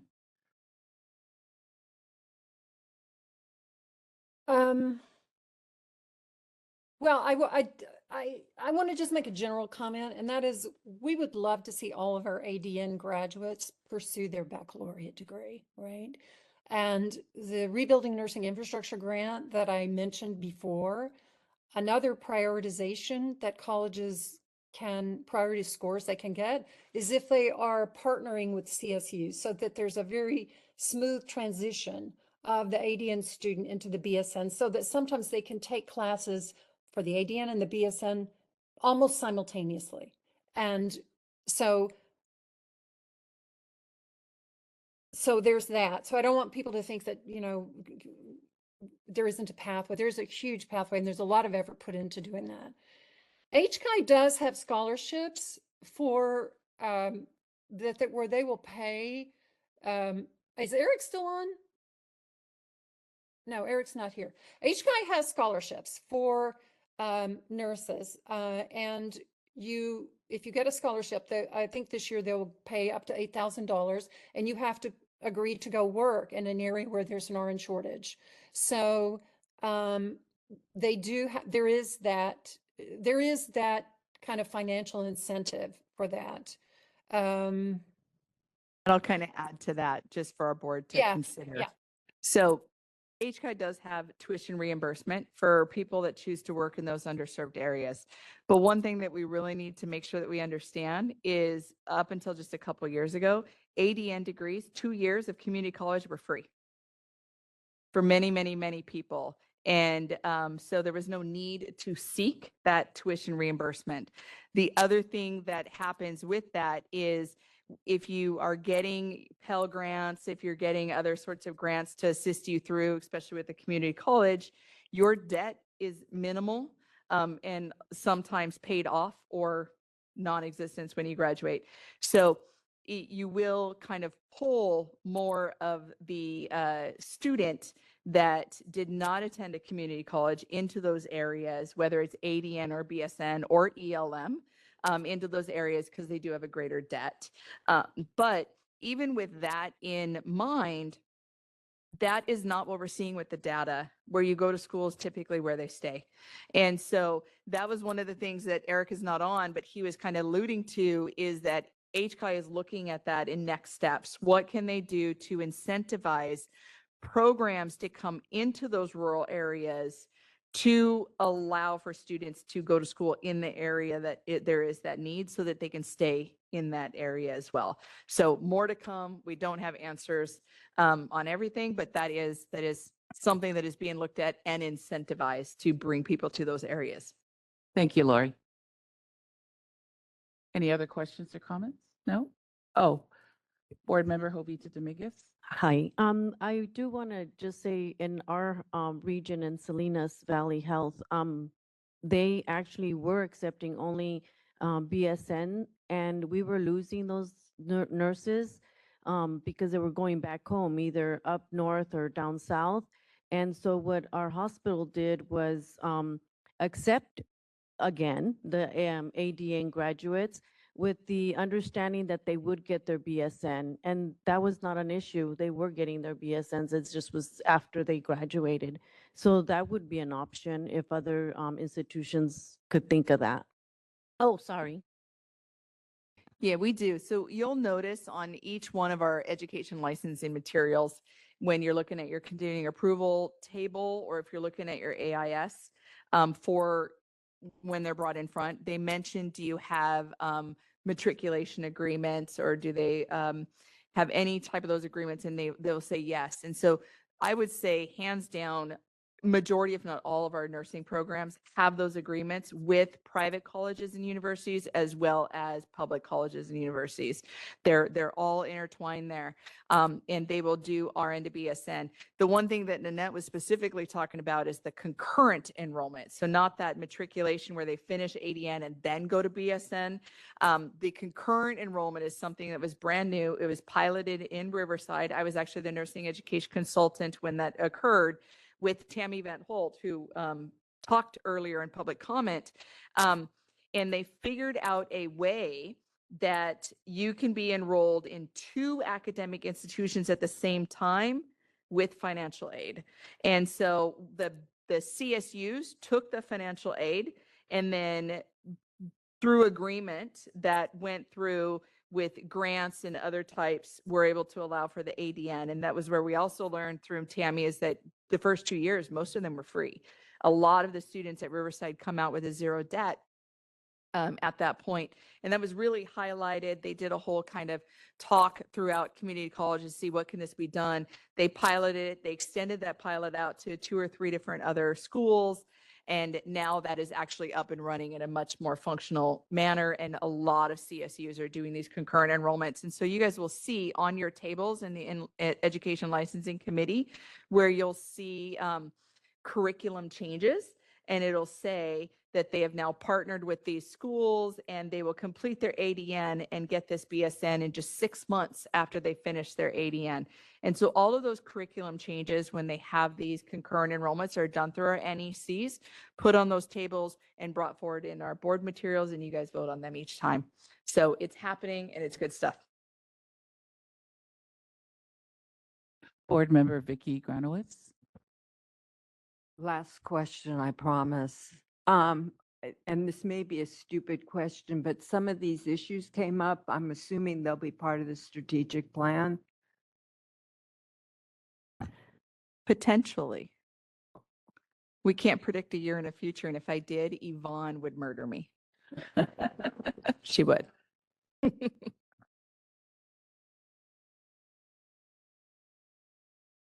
Any other questions or comments from board members?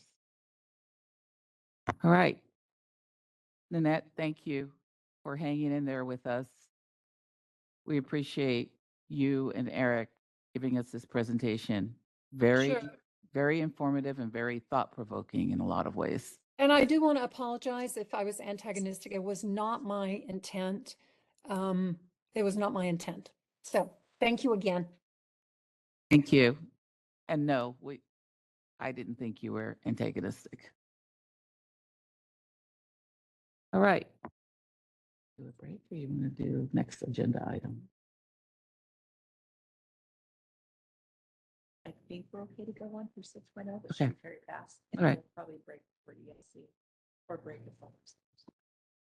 All right, moving on in the agenda, this is item 6.0, BRN Future Priorities and Proposals for Review and Possible Action. Item 6.1, this is the discussion and possible action by Board President regarding the appointment, resignation of committee members, and approval by the board. At this time, I would like to make a motion to remove myself from the Nursing Practice Committee. Do I have a second? I'll second. I'll second. Oh, go ahead. Thank you, Nilu. BRN moderator, can you please open it up for public comments? We will be opening for public comment now. Please refer to the screen share for members of the public to see how they should type in their request for comment. I've activated the question and answer feature. Members of the public can indicate they would like to make a comment by typing into the question box, I would like to make a comment. Please remember you will have 2 minutes to make your comments. I will not give a reminder as your time approaches. I do not want to interrupt you nor cause you to lose your train of thought. I will mute your microphone and inform you that your time has expired and we'll move on to the next member of the public. I'll pause for a moment for members of the public to type in, I would like to make a comment.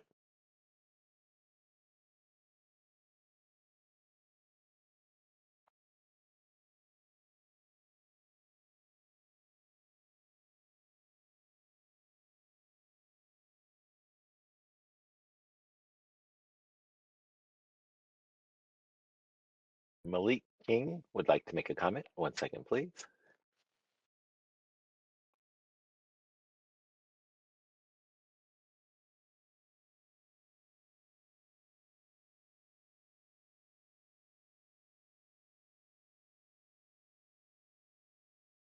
Malik, go ahead.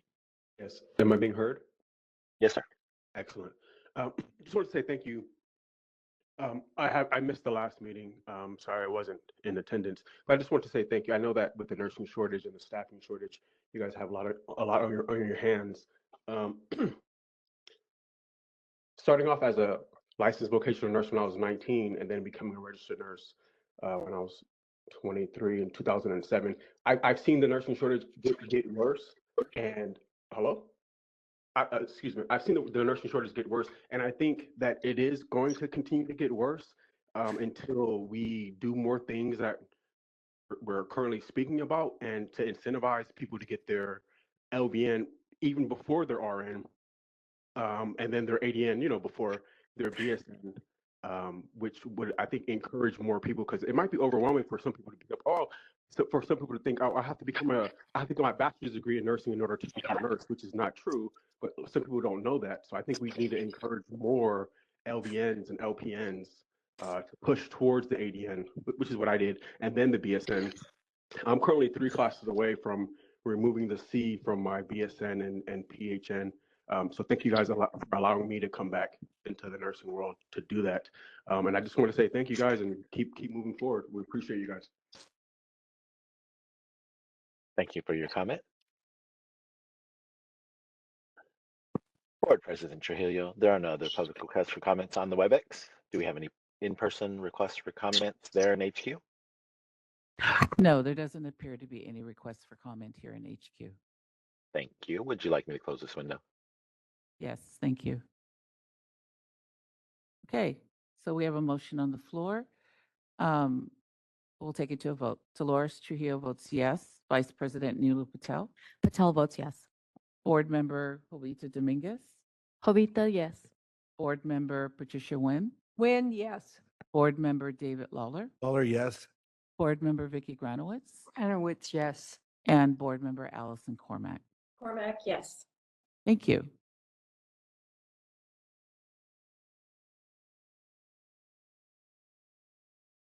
Moving on in the agenda, we have item 6.2. This is the future priorities and proposals for review and possible action. Lori? Thank you. So item 6.2 comes from the intervention program evaluation that we've been doing over the last few months. And one of the discussions that came from the committee as well as the board was looking at how IEC members that serve on those committees that make those decisions of the intervention participants are chosen.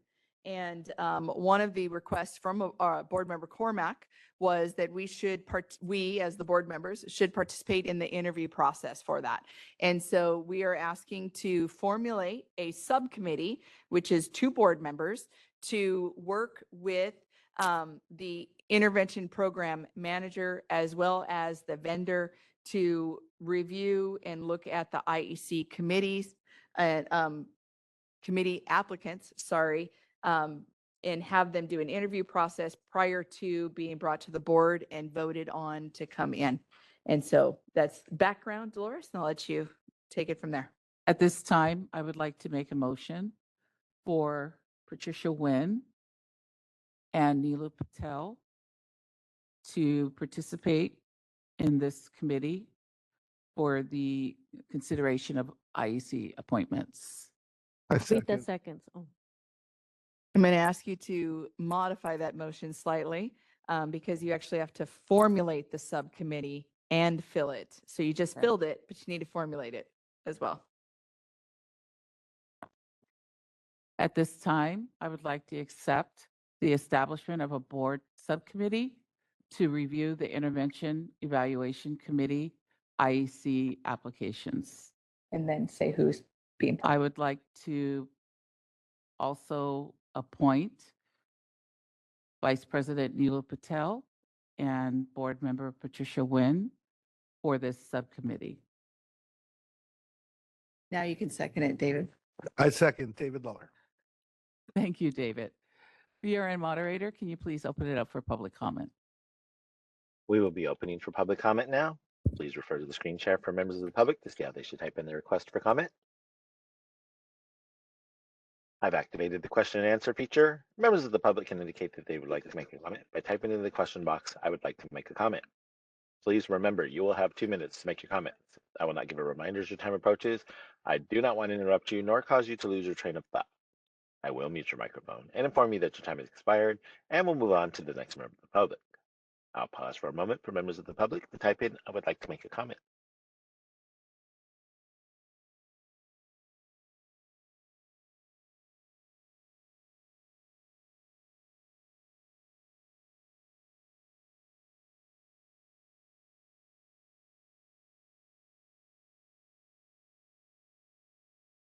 Board President Trujillo, there are no public requests for comments on the WebEx. Do we have any in-person requests for comments there in HQ? It doesn't appear that we have any requests for comments here in HQ. Thank you. Would you like me to close this window? Yes, please. Thank you. Before we vote, are there any questions or comments from board members? Okay. We'll take it to a vote. Dolores Trujillo votes yes. Vice President Neela Patel. Patel, yes. Board Member Jovita Dominguez. Jovita Dominguez, yes. Board Member Patricia Nguyen. Nguyen, yes. Board Member David Lawler. Lawler, yes. Board Member Vicki Granowitz. Granowitz, yes. And Board Member Allison Cormack. Cormack, yes. Thank you.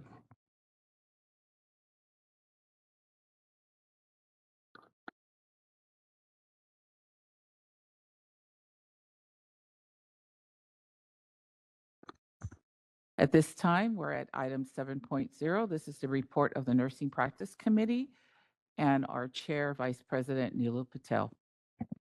Okay, Chair of the Nursing Practice Committee here, Patel, and this is information only. This will be presented by our Executive Officer, Loretta Melby, regarding the 5 different advisory committees. Thank you for the update, Lori. Thank you. So real quick update on the 5 committees. The CNS and the CRNA did not meet in between, so I will not be providing an update on them. And I'll go quickly into both NEWAC, NPAC, and NMAC. So NPAC and NMAC had a similar agenda for the both of them. They did discussion over just meeting dates for the next year, reviewing calendar for that, meeting minutes, and then had some discussion about one of the next agenda items that's coming to you, and that is on updating the regulation on the disciplinary guidelines for the independent advanced practice RN. And they both accepted, NPAC and NMAC accepted those revisions with no edits. And so that was really promising. And then once that was completed, there was some additional discussions where they kind of went in on their disciplinary cases that are specific to nurse practitioners and specific to nurse midwives. And then had some conversation about IV hydration task force and med spas. Really, again, trying to get that information out there. And so that's kind of an overview of nurse midwife and nurse practitioner advisory committee. The nurse Education Workforce and Advisory Committee was a little more in depth. There was one really substantial discussion that did take place. There was a letter that was received from the Quad Council, and discussion took place over that letter where they really wanted to have conversation about the oversight of nursing education programs, nursing education consultant roles and responsibilities, fee changes and expectations regarding licensing and licenses and certifications, and roles and responsibilities of the assistant director and program director for release time and success planning, including discussions of nursing program regulations and statute. One thing that provided us an opportunity to do is provide ample updates. As you guys saw with our strategic plan, we've been doing a lot. There's been a lot of law changes as well and regulatory updates. And so we were able to provide, and I think work with a lot of those concerns to show that we had been addressing them if we had not already addressed them. There was even one study that was kind of brought up where they were talking about how a lot of the program directors saw the BRN as more of a barrier. And that was a study from 2021, right when COVID was at its peak. So that gave us an opportunity to kind of address that. And I look forward to really, if they want to pursue an additional newer survey of the program directors, I'm hoping that they see a different outcome. But that was informative. It was a similar letter that we've received in the past, especially as we're coming up into our sunset sunrise session. It was shared with the legislators. I did notice that there was legislative staff on that meeting, and I'm hoping that they really did take into consideration the feedback that we were able to provide to really show how much work we have been doing to address that. Any questions? Thank you again, Lori, for the update. Shall we open up to public comment? Yes, please. It is information only. Board moderator, if we can open up to public comment, please. We will be opening for public comment now. Please refer to the screen share for members of the public to see how they should type in their request for comment. I've activated the question and answer feature. Members of the public can indicate they would like to make a comment by typing in the question box, "I would like to make a comment." Please remember, you will have 2 minutes to make your comments. I will not give a reminder as your time approaches. I do not want to interrupt you nor cause you to lose your train of thought. I will mute your microphone and inform you that your time has expired, and we'll move on to the next member of the public. I'll pause for a moment for members of the public to type in, "I would like to make a comment."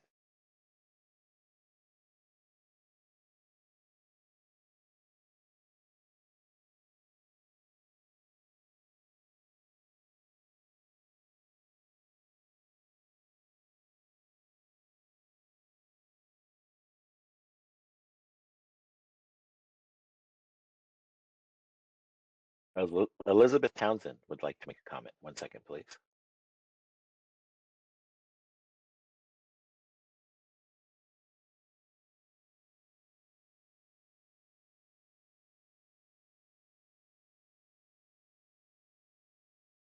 Elizabeth, go ahead.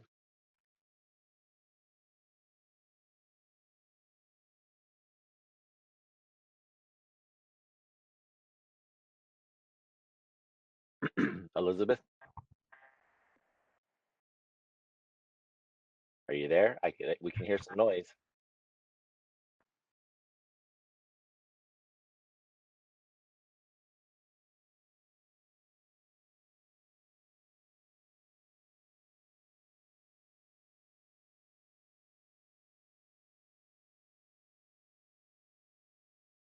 You see in the directions on your phone, it's *6, I believe.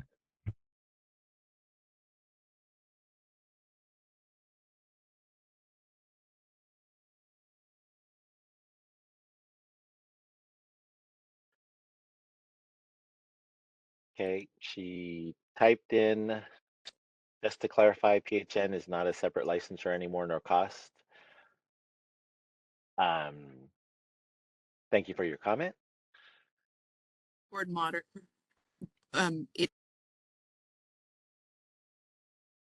Hello? Are you able to hear me? I fixed it. There Sorry. you go. It is a separate license or certification, and it is a separate cost. The initial still is there. We do not require a renewal. There may be some confusion with that because right now there is some HCI funding that when you apply right now, it gives you a $0 for your fee. And that is because HCI is picking that up. Once those monies are exhausted, then PHN will have an initial fee assessed back into it. And the person that is applying will be responsible for that fee.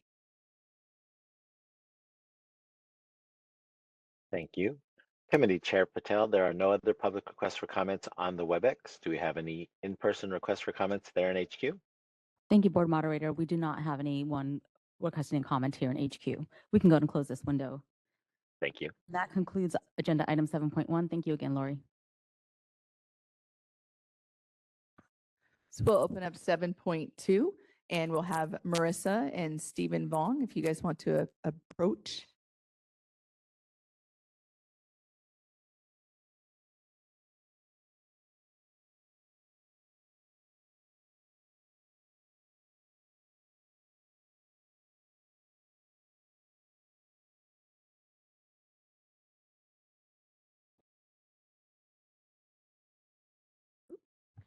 Good morning. All right, Marissa Clark, Chief of Legislative Affairs, and I'm going to go over agenda item 7.2 along with our regulatory counsel, Stephen. This is some proposed changes to a section of our disciplinary guidelines. So currently in Title 16 CCR 1444.5, that section in our regs incorporates by reference the board's recommended guidelines for disciplinary orders and conditions of probation. So this document you'll commonly hear it referred to as like the DGs for short, and it outlines the recommended penalties and probationary terms for any violations of the Nursing Practice Act. So where we're focusing today within that document is probation condition number 8. In the document, you'll see a list of standard probation conditions and optional. Probation condition number 8 is where they outline the various levels of supervision that could be required when a licensee is placed on probation. The small hiccup comes when the fact that this condition was originally written to apply mainly to registered nurses. So there's kind of an assumption that they're already practicing under supervision in their day-to-day work. However, as you all know, over the last few years, we've had a lot of statutory changes that have allowed for some of our advanced practice registered nurses to now have authority to practice without supervision, as well as outside of your kind of traditional group setting. So there was a concern we had that based on the current language, if we didn't create some new kind of language to address these scenarios, it could end up forcing independent practitioners either back into a group setting or not allow them to practice while they're on probation, which is not what we want. So the goal of this text is to kind of address how supervision requirements could look if you are an independent practitioner and you are practicing in an independent setting. So the proposed regulatory text would add a new subsection to probation condition 8, and it would establish supervision requirements for a licensee that is practicing in an independent setting when they are placed on probation. And this regulatory text has gone through kind of several iterations over the last year. We brought it before our advisory committee boards, our subcommittee boards. We've given some updates here, and we've worked closely with our regulatory counsel and, of course, our enforcement division staff as our subject matter experts. So the final draft that's being brought before you all today first proposes to make a couple very minor changes to the text of 16 CCR section 1444.5. It would just include an update to the effective date, just showing that the document has been effective or has been updated once it's approved by OAL.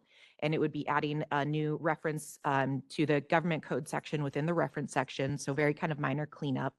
The real bulk of the new language you'll find is going to be made within the DG document under probation condition number 8. I believe that can be found on page 21 of the document. And so some of the main changes would be first to add further clarification to the main section regarding who can supervise a probationary respondent and what constitutes in good standing. Not necessarily changing those, but providing more detail and clarity in that section to account for the fact that we are kind of expanding now this new condition. The second and main change is adding that new subsection, and that would be subsection E. And that would be to address respondents that are practicing in an independent setting. And some of the main items you'll see in that new subsection that we spoke to are levels of supervision, the minimum qualifications for a supervisor, the reporting requirements that will be expected from both the supervisor and the respondent, as well as what must be addressed in the respondent's plan for supervision. We also speak to what has to occur before a respondent can resume practice, both when they're initially placed on the probation, but also if for some reason they lose their supervisor and they need to acquire a new one. It also outlines notification timelines, both for the respondent and the board, so that there's set expectations on when the information is going back and forth. And lastly, it addresses who's responsible for the cost of supervision. So within that document, anything that you see that is underlined would be new text, and obviously anything stricken out would be removed text. So just a quick overview, happy to answer any questions. And then just clarification, this has been reviewed by the Nurse Practitioner Advisory Committee, the Nurse Midwife Advisory Committee. It did go in front of the Nurse Practice Committee, which Nilu led. And to date, there has not been any edits to this version that is being presented to you. This is the second time it's come forward, just to make sure that you guys are aware. Board Member Patel here. I'll enthusiastically make a motion for this. Forgive my candidness, this is a long time coming. So I'll make a motion to approve the proposed regulatory text for recommended guidelines for disciplinary orders and conditions of probation and 16 CCR 1444.5, and to direct staff to, so that's it. I second, David. Just want to make sure the motion is to, or the text as presented in the materials. It's fine. That's right. Great.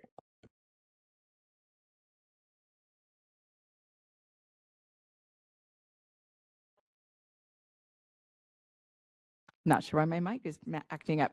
I'll read the entire motion just because we do need that for the regulatory package as it moves through, and that is specific language. And so you guys can just say in support of or something. You don't have to repeat it. So it is motion to accept the proposed regulatory text for recommended guidelines for disciplinary orders and conditions of probation and 16 CCR 1444.5, and to direct staff to submit the text to the Director of the Department of Consumer Affairs and the Business Consumer Services and Housing Agency for review, and if no adverse comments are received, authorize the executive officers to take all steps necessary to initiate the rulemaking process, make any non-substantive changes to the package, and set the matter for hearing if requested. If no adverse comments are received during the 45-day comment period and no hearing is requested, authorize the executive officer to take all steps necessary to complete the rulemaking and adopt the proposed regulatory text to the recommended guidelines for disciplinary orders and conditions of probation and section 1444.5 as noticed. Thank you, Lori. That is my motion, what you just read off. They so moved. So moved. There you go. And then we'll need a second. Seconded, David. David seconded. Okay, well, let's open it up for public comment. We will be opening for public comment now. Please refer to the screen share for members of the public to see how they should type in their request for comment. I've activated the question and answer feature. Members of the public can indicate that they would like to make a comment by typing into the question box, "I would like to make a comment." Please remember, you will have 2 minutes to make your comments. I will not give a reminder as your time approaches. I do not want to interrupt you nor cause you to lose your train of thought. I will mute your microphone and inform you that your time has expired, and we'll move on to the next member of the public. I'll pause for a moment for members of the public to type in, "I would like to make a comment."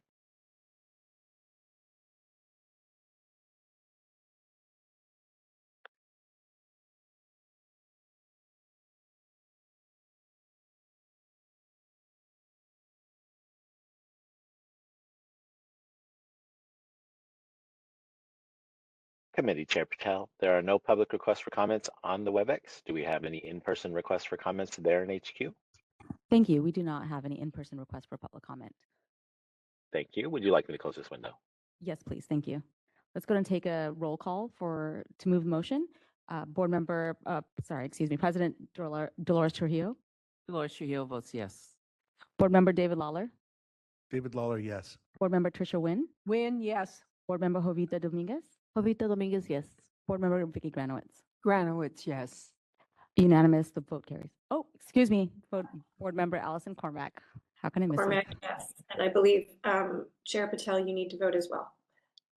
And Board Member Patel, yes. I'll get it. The motion carries. Okay, so now we'll move on to 7.3. It is information only. I am going to screen share.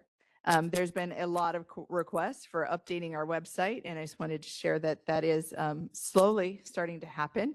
So I want to share some of the recent changes. I'm going to actually back up out of my meeting materials.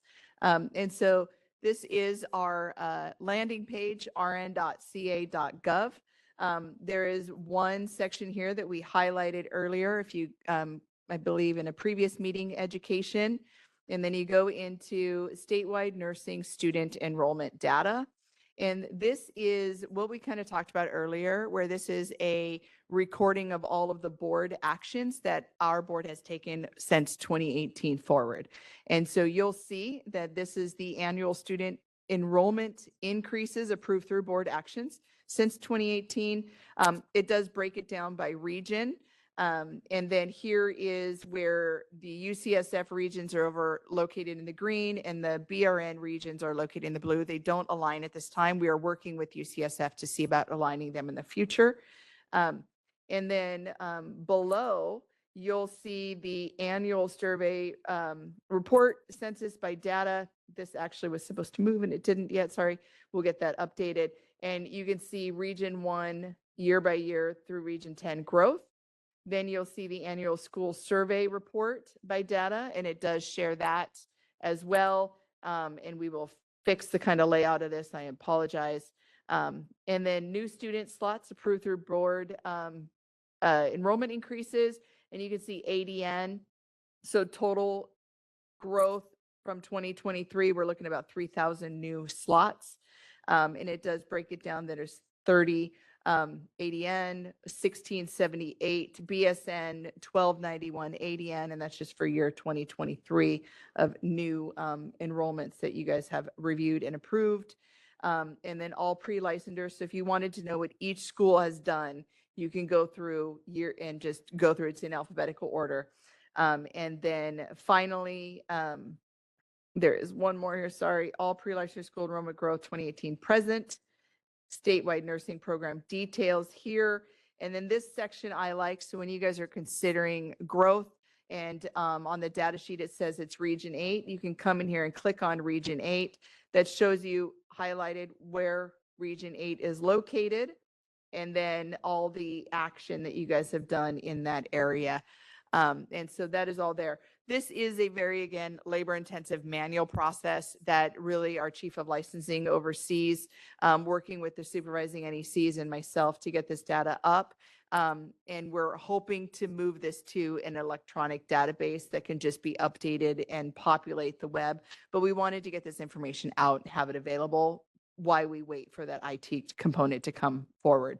The next board specific website updates that I wanted to talk about is on our website, rn.ca.gov. You scroll down to the middle, you see practice here, and then to the right, you see our Force Advanced Practice RNs. And so you could click on nurse midwife. It gives a quick summary of what a nurse midwife is. Our legal resources, where it goes to our statutory and regulatory related links that we have throughout our website. Links to midwifery programs if they're interested, as well as our ad hoc committees where we have our Nurse Midwife Advisory Committee. Other resources that link out to the California Nurse Midwives Association, the National Association, which is the American College of Nurse Midwives, the National Council of State Boards of Nursing, that really kind of talk about the APR and consensus model, as well as the independent practice maps. I'm going to click on that and show you really quick. It does take you to NCSBN, and it shows where we land in comparison to the other groups. And it looks like that's not going to load quickly, so I'm not going to hang around for that. And then any historical documents, there's some surveys from 2017, some statements that we put out as early, on nurse practitioners and nurse midwives may furnish drugs and devices in their solo practice as far back as 2003. And then we do have a statement at the bottom that is from our Business Professions Code 2725E that says no state agency other than the board may define or interpret the practice of nursing for those licensed pursuant to this provision of this chapter or develop standardized procedures or protocols pursuant to this chapter. unless so authorized by this chapter or specifically required under state or federal statute. State agency includes every state office, officer, department, division, bureau, board, authority, and commission. And where that really comes is that we are the ones that if you are getting questions out in your facilities, if you're getting questions in your practice that says, can we or can we not, please contact the board. We'll let you know if you can or cannot. So it's a very similar setup for each one of them. Nurse practitioner has kind of the same related information. They do have a little bit larger section here, which is nurse practitioner specific reports. And that is when we were looking at implementing AB 890. The Office of Professional Exam Services, I believe, OPES, it did a evaluation of how nurse practitioners prepared to their national certification and whether they can practice independently. Those reports are here. That has not been done by another advanced practice group. That's why this one has this different. And then other resources, again, going back to that nurse practitioner independent map, it did work this time. So you can see where we are in relation to other states. We are not an independent state. Nurse practitioners do not practice independently automatically, which is different than the states that immediately surround us, where they do have an independent practice. Where ours, we don't have the most independent practicing nurse practitioner that we'll have will be a 104, and they do not start until after January of 2026. Then the next one to do a quick update is the clinical nurse specialist. These ones here only have statutory sections because we do not have any regulation on them. Those advisory committees are working on regulation. We hope to have that updated in the next year or two. Again, related links, the same thing, their national organization, as well as their California organization, as well as any other applications, schools and such that they have. Again, the same kind of APRN information, another independent map for CNSs. And here we can say that there's no data. They're not recognized necessarily as an APRN. And that's just because we don't have the regulations that do that yet. So we will be working on them. CNSs right now serve primarily in a role of education within a facility setting. They don't have a robust independent practice here, where in other states, and I'll click on this, where it's a prescribing map, you can see that they even have an independent practice to diagnose and prescribe in other states, and we do not have that for them here. So hopefully that is something that our board, through our committees and stuff, will address soon. And then lastly is our certified registered nurse anesthetist. Again, it has our business professions codes. The nurse anesthetist role kind of gets the statutory kind of guidance from our nursing RN statute, and that's under 2725, which is why that's there. And then this is a summary of Select Nursing Practice Act. The reason that this link is in there is because that was tied to an all facilities letter that went out by CDPH to try to do some role clarification. In that, there was a lot of conversation about whether or not CRNAs need supervision in California. So we did share out the Court of Appeal, which upholds the opt-out. CRNAs are not required to have physician supervision. And then there's an Attorney General opinion of 1984. That is an amazing document. It really kind of shows how CRNA practice came to be and the various ways that it was supported in California. Again, we have the nurse anesthetist links, the general programs here, various ad hoc committees as well. And then the same as what all of them have, which are the California Association of Nurse Anesthesiology, which is your California led. We did your national led. And then we also share out the same thing with independent practice maps. And so this map does show that CRNAs are independent practitioners because we did uphold that opt out. So that still stands in California. And so that is there. And then there is 2 historical documents on there from 88 as well as 1990 that were released by prior executive officers that kind of go along that facility letters that was released this time. And so you guys can take a look at those, ask any questions, but those are the updates to our website that we've been able to do so far.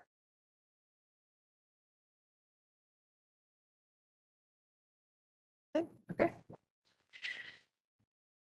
And that is information only. So we don't need anything. We can go out to public comment if you'd like to at this point, unless there's board discussion. No. No, I just really wanted to highlight the amazing work that the board staff and the executive officer has done to put all this information on the website. It's really incredible information for the public to garner at any point in time. So thank you.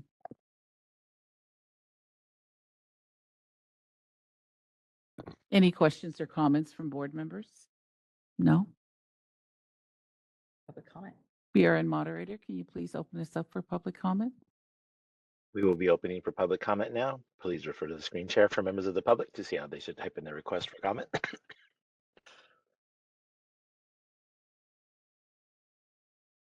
I've activated the question and answer feature. Members of the public can indicate they would like to make a comment by typing into the question box, "I would like to make a comment." Please remember, you will have 2 minutes to make your comments. I will not give a reminder as your time approaches. I do not want to interrupt you nor cause you to lose your train of thought. I will mute your microphone and inform you that your time has expired, and we'll move on to the next member of the public. I'll pause for a moment for members of the public to type in, "I would like to make a comment."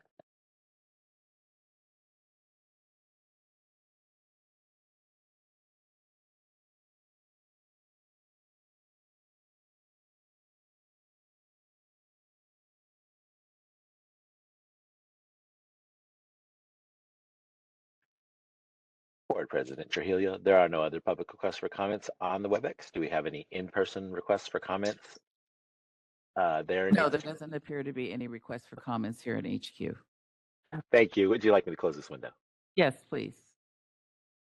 Thank you. As this was information only, there is no motion attached to this. And at this time, we will break for lunch. How long? What does the board prefer? 30, 45? 45. 45? Okay, we will be back at 12:40. Thank you, everyone. Thank you, guys.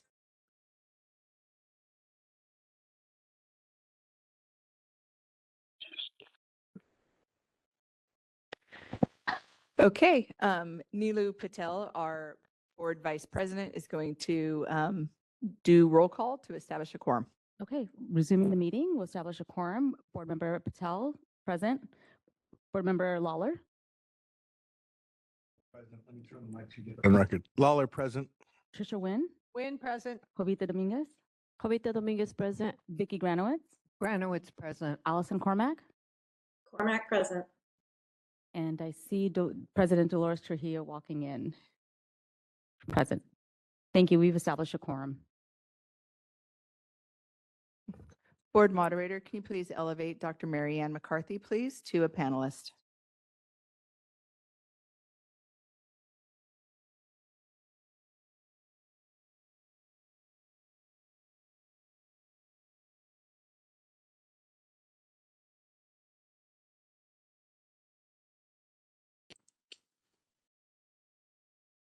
Thank you very much.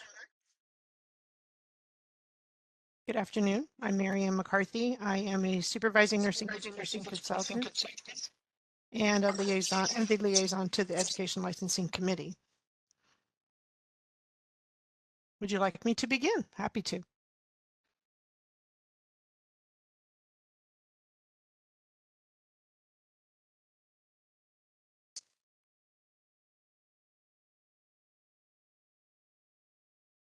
Lori, I don't hear anyone, so I just want to make sure. Do you hear me now? I do. I hear you now. Okay, Thank you. I actually, yes, I would like for you to start with that for us. Thank you. Yeah, I appreciate it. Thank you. Thank you, Jovita. Okay, so before we start with the ELC Education Licensing Committee consent agenda items, I would like to clarify the enrollment pattern for the University of Pacific, which is agenda item 8.2.4. So if you look in your Education Licensing Committee packet at the bottom of page 8 and at the top of page 9, it will show you 8.2.4, and it has the University of Pacific on there, their entry-level master's program, their enrollment increase, and it talks about the increase that they asked for. So there was questions from the program about the way it was worded. And so we went back and listened and we went through, and I think that the end result was correct at 120 students. I just think we did the 40 to 50, so there was 50, but then it looked like 50 to 50 instead of 50 to 60. So I just want to confirm, I think Tricia, you made this this motion. I just wanted to confirm that we're correct here, that it's 50 and then 60, which would be 60 twice a year at 120 for an annual enrollment. When you were saying, oh, I think it was like 150, but it would have been 160. And then you said, and it's 10, you get the gist, it's 10 and 10 and then 10 and 10. Yeah. So everything made sense that it was 120, 150, 160, sorry. but you had 120, said 120. 120. 120 as the annual enrollment.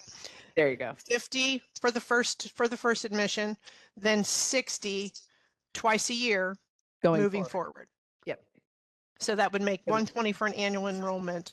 Again, you had it, I think you had it right. We just missed the 60 part of it. And so if you're okay with that, Tricia, and or if you want any more discussion, we can do that. Otherwise, I just wanted to clarify that because that is a consent agenda item and will be something that we'll vote on as a whole. Thank you very much, Dr. McCarthy. That is my understanding. Thank you. Okay. And then Perfect. just real quick, there is an update to the package starting on page 6, because we 6, 7, 8, 9, and 10 and 11, sorry, is a new section to the package that has not been in any previous board meeting. And so what we did is we pulled out every agenda item that was heard at ELC, and we put what the ELC motion was. And what was accepted, who accepted it, who was absent, all that kind of stuff. So you guys have that as a quick reference for when you guys are going through those materials. And usually you guys accept them as consent agenda item, but we wanted to make sure that was very clear for you guys in the materials. Dr. McCarthy, with that clarification, am I able to do the motion then? Not yet. Let me finish the whole consent agenda item part, and then we'll go to that. Thank you. So now we're going to start at 8.1, discussion and possible action regarding Education Licensing Committee recommendations on agenda items. So 8.1.1 to 8.4.4. These were all discussed at the Education and Licensing Committee meeting held on October 17th, 2024. These will all be treated as consent agenda items unless a board member or a member of the public would like to pull one of them out. I'm going to need you guys to mute your microphones, because those of us out here meaning outside the room, have terrible feedback when we hear ourselves talking. Thank you so much. So 8.1.1 and 8.4.4, these were all discussed at ELC in October. These will be treated as consent agenda items unless board members or a member of the public wish to pull one or more out for further discussion. Agenda items 8.5 and 8.6 will be presented to the full board after the consent agenda items. Okay, so now, Javita, we can go to a motion for the consent agenda items unless anyone wants to pull something out. Board members would like to pull anything out? I'd like to make a motion to accept the recommendations of the Education and Licensing Committee for agenda items 8.1.1 through 8.4.4. Do I have a second? I'll second it. Oh, thank you, President Trujillo. BRN moderator, would you please take us to public comment? Before Thank you you. go out to public comment, Mark, I just want to let people know there is a microphone up here that is creating static. We can't mute it. We can't manage it. It's a microphone that's busted. So we're not hearing that here, but people on WebEx are, and we are getting some complaints with that. So I just want to make sure that people are aware that that is what the complaint is. And so what our IT person is doing here in the room is anytime we have someone that's presenting on WebEx, they mute us all. And so even though we're unmuting here and talking, WebEx is not hearing that. He has to physically unmute us first. So if we as board members up here can take a moment to pause before we speak and just kind of make eye contact with Caesar over there, let him know that he can unmute the room so that then we can unmute ourselves and talk. And so that's how he's trying to manage the feedback from this broken microphone right here next to us. So that is what is occurring, just so that everybody on the WebEx as well as in person is aware what's going on. Just so you know, Lori, when he does mute you guys, it is better, 100% better, just so you know. Yeah, he mutes all of the microphones across, and so that takes care of the broken microphone. But as soon as he gives Absolutely. access back to the microphone, even if we're not muted, that broken microphone is creating a feedback loop that's terrible, and we can't manage that.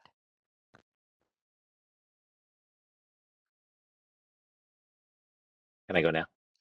Yes, please. Thank you. We will be You're opening welcome. for public comment now. Please refer to the screen share for members of the public to see how they should type in their request for comment. I've activated the question and answer feature. Members of the public can indicate they would like to make a comment by typing into the question box, "I would like to make a comment." Please remember, you will have 2 minutes to make your comments. I will not give a reminder as your time approaches.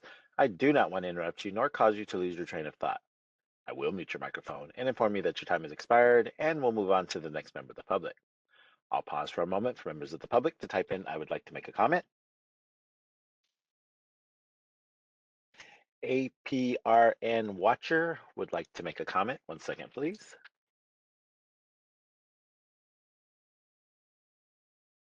Sorry, 1 second, please. Oh, APRN Watcher has left us. How about Julie Harris? Let's see. Oh, Julie Harris has left us too. Hold on here.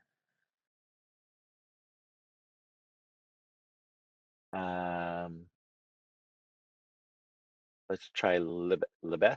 Lebeth, 1 second, please.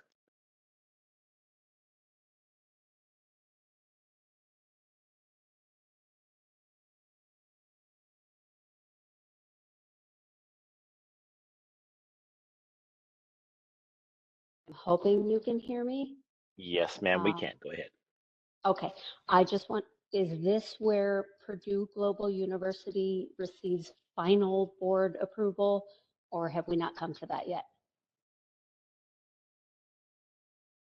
It was Purdue discussed in the Global last. is part of the consent agenda items.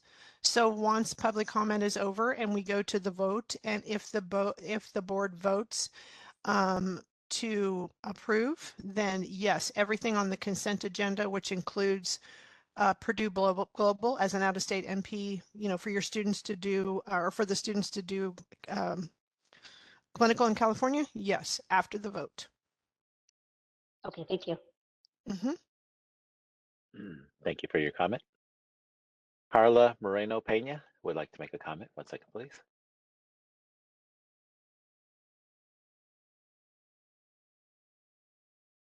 My name is Carla Moreno. I'm just here to support ACC's application as a graduate of their LVN program and a current ADN student. Like many others, I began my journey here as an immigrant, and I sort of came here from El Salvador when I was 11. I struggled with English and to blend with different cultures, and I just knew I wanted to go into healthcare. Initially, I went into animal health and then found my calling in the pandemic with human health. I went to ACC for my LVN because of the high passing rates and the excellent outcomes and their ability to work with my schedule. I currently work now at St. Francis Medical Center as an ER nurse. The population there is largely Latino, and it was my patients looking for that extra connection of language and culture and understanding. It makes it more comfortable when they have someone like me who can sort of blend with them. My next goal is to become a certified part of their trauma team, which this school is giving me everything that I need in order to do that. In addition to my bedside practice, I also work part-time as an instructional support here for their LVN program, and I just finished my CTE education. I like teaching. There's joy in that to be found with students. It just really makes you feel better when something clicks for them, and that's just my comment. Thank you for your comment. Ronya Afshar would like to make a comment. 1 second, please.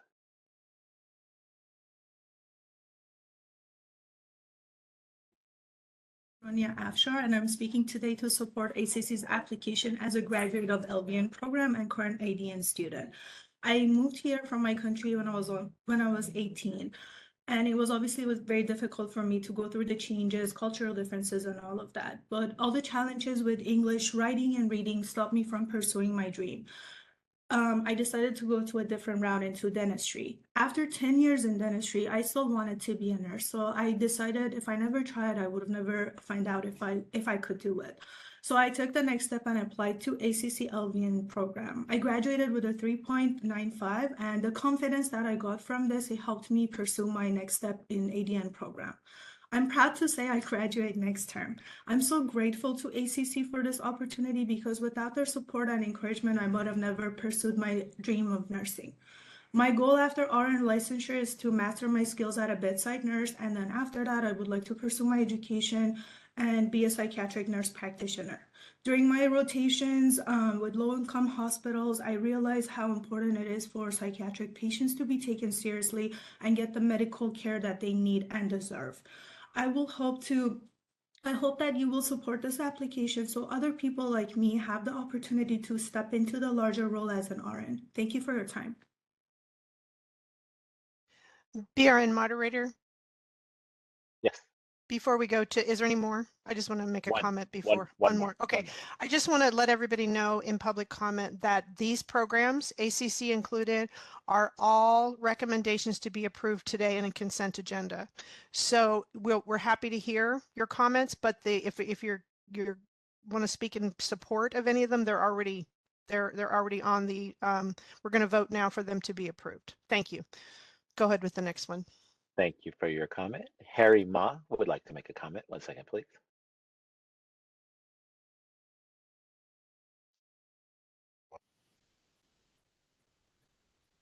My name is Harry, and I'm an Abbott Scholar and a graduate from the UOP first cohort. I became an Abbott Scholar to continue serving the people within my community that helped me be here today. Some of the requirements to become an Abbott Scholar are to focus our clinical improvement projects on diabetes. This was important to me because diabetes has become a huge problem within the Central Valley. My mom was diagnosed with diabetes for many years, but it was kept a secret from me and everyone else around her. I was shocked when I found this out. This has led to many complications related to her diabetes care. I soon noticed a similar trend within many of the community members here in the Central Valley. Our nursing program has prepared us to become leaders to promote patient outcomes on and off the floor through organizational and systemic changes. This is why I'm here today. I currently work at a local hospital in San Joaquin Valley in the emergency department, where we regularly face nursing shortages, missed lunches, and missed breaks.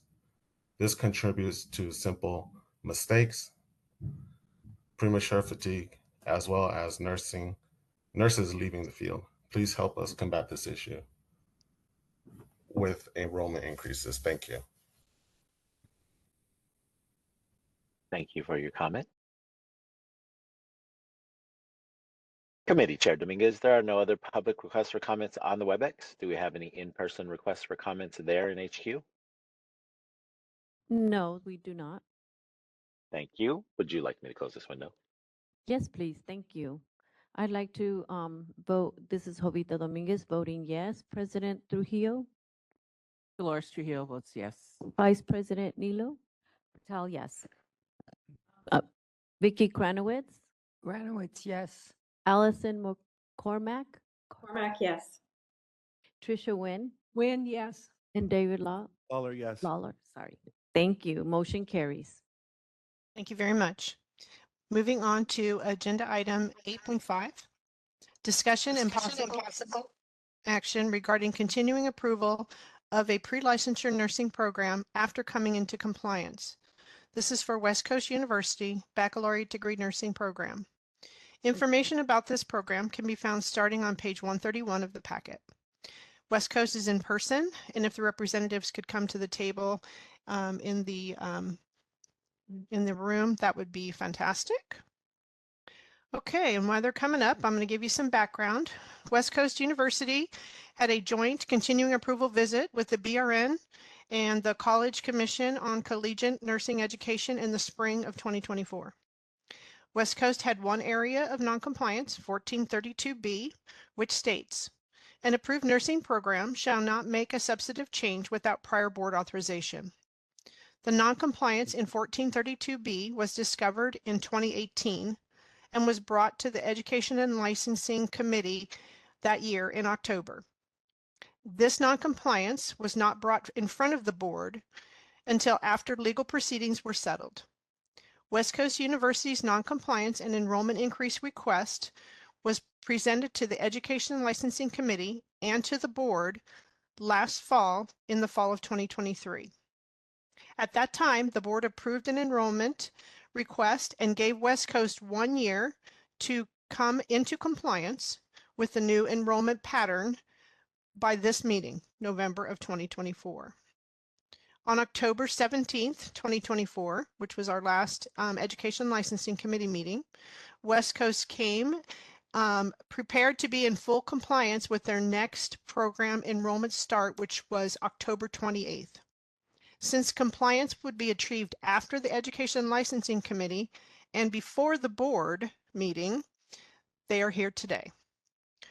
West Coast submitted their fall start enrollment data for all 3 campuses in Los Angeles, Ontario, and Orange County on October 28th, 2024, which was their next term that they were going to start with an enrollment pattern, and submitted updated data on November 6th, 2024, which was the higher education census date. This date is when a college takes a snapshot of student enrollment. The snapshot is used for financial aid eligibility and state reporting. It is usually the last day to add or drop classes without incurring any academic or financial penalties. The board enrollment approval for each campus is 192 students, 5 times a year for an annual enrollment of 960 students. I have the data on their enrollment. So in October 28th, so this was the first day of their next term before this meeting, the Los Angeles campus had an enrollment list of 181. Orange County had an enrollment list of 189, and Ontario had an enrollment list of 175. On the census date of November 6th, Los Angeles had an enrollment of 180. Ontario had an enrollment of 174, and Orange County had an enrollment of 186. Each of these enrollments are below their minimum or their maximum of 192 per enrollment. West Coast is now in full compliance with all BRN rules and regulations. Each program who presents to the ELC and the board writes their own executive summary, and that's on page 136. And the representatives are here to answer your questions. I am also the nursing education consultant for West Coast, and I'm happy to assist as well. Thank you. Any questions or comments from board members? No. Seeing as there is no questions or comments from board members, we'll go ahead and make the motion. Continuing approval of a pre-licensure nursing program, West Coast University Baccalaureate Degree Nursing Program, after coming into compliance. Do I have a second? Jovita seconds. All right. We have a first and a second. BRN moderator, can you please take us out to public comment? We will be opening for public comment now. Please refer to the screen share for members of the public to see how they should type in their request for comment. I've activated the question and answer feature. Members of the public can indicate that they would like to make a comment by typing into the question box, "I would like to make a comment." Please remember, you will have 2 minutes to make your comments. I will not give reminders as your time approaches. I do not want to interrupt you nor cause you to lose your train of thought. I will mute your microphone and inform you that your time has expired, and we'll move on to the next member of the public. I'll pause for a moment for members of the public to type in, I would like to make a comment.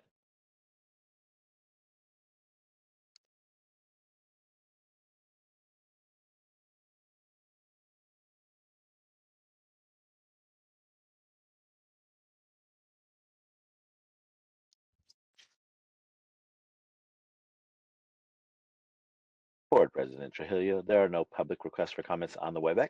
Do we have any in-person requests for comments there in HQ? There are no questions or requests for comments here in HQ. Thank you. Would you like me to close this window? Yes, thank you. This is Jovita. I vote yes. President Trujillo, Dolores Trujillo votes yes. Vice President Patel, Patel, yes. Vicky Granowitz, I know I'm supposed to vote yes, but I vote no because I believe there's a higher principle than just meeting the requirements. And I believe that this is a problematic proposal. Allison Cormack, Cormac, yes. Trisha Wynn, David Lawler. Lawler, no. I believe motion still carries. Thank you. Thank you very much. Moving on to agenda item 8.6. Discussion and possible action regarding a feasibility study for a new pre-licensure nursing program, Southern California Health Institute Associate Degree Nursing Program. The representatives for this program, I believe, is also in the audience, so I would ask them to come forward. Information on this program can be found starting on page 143 of your packet. Southern California Health Institute has submitted a feasibility study for approval to offer a new associate degree nursing program in North Hollywood, Los Angeles, California. Currently, the college offers programs in massage therapy, sports and rehabilitation, physical therapy aid, medical assistant, medical billing and coding, personal fitness trainer, and certified nursing assistants. Enrollment request is for 30 students 3 times a year for an annual enrollment of 90 students. As Lori showed earlier on the interactive dashboard and also in your materials on page 145 is the growth pattern that's happened in Region 8 for the last 5 years, or 6 years actually. We're going back to 18. And the program has submitted a new executive summary per request in the materials, and this starts on page 146. The representatives are here, I believe, to answer your questions. Yes, Thank they're you. here. So I would like to take this opportunity to thank Judy Corliss for revising the executive summary. It was very legible, and I was able to read it and get my questions answered. There is some concern that this school is in an impacted area. So Could we speak to that or for the region? sure. Okay. They're up in the North Hollywood area, but they're going to be pulling students from the Valley area where there are only 2 other colleges. One of them is Pepperdine that's new, and you had asked me to collaborate or us to collaborate with them, which I did. Dr. Kostin and I met at the COADN meeting. We were going to meet one other time, but I didn't hear back from her. She had no problem with it because none of our clinical sites cross over with anyone in the region. We have one that is an LVN rotation from Concord, and all of our other clinical sites, more than 16, have no other colleges using them. So we felt that was really very positive, and I would like the owner, Dr. Esounce, to speak to why we're doing it in that area due to her programs that she needs nurses. So if we could have her do that, that would be great. Hello, my name is Marina Esponza and I'm the... Oh, sorry. Yeah, the greens. There you go. My name is Marina Esponza and I'm the president of Southern California Health Institute. And we have an infrastructure where we run healthcare facilities, mainly long-term care.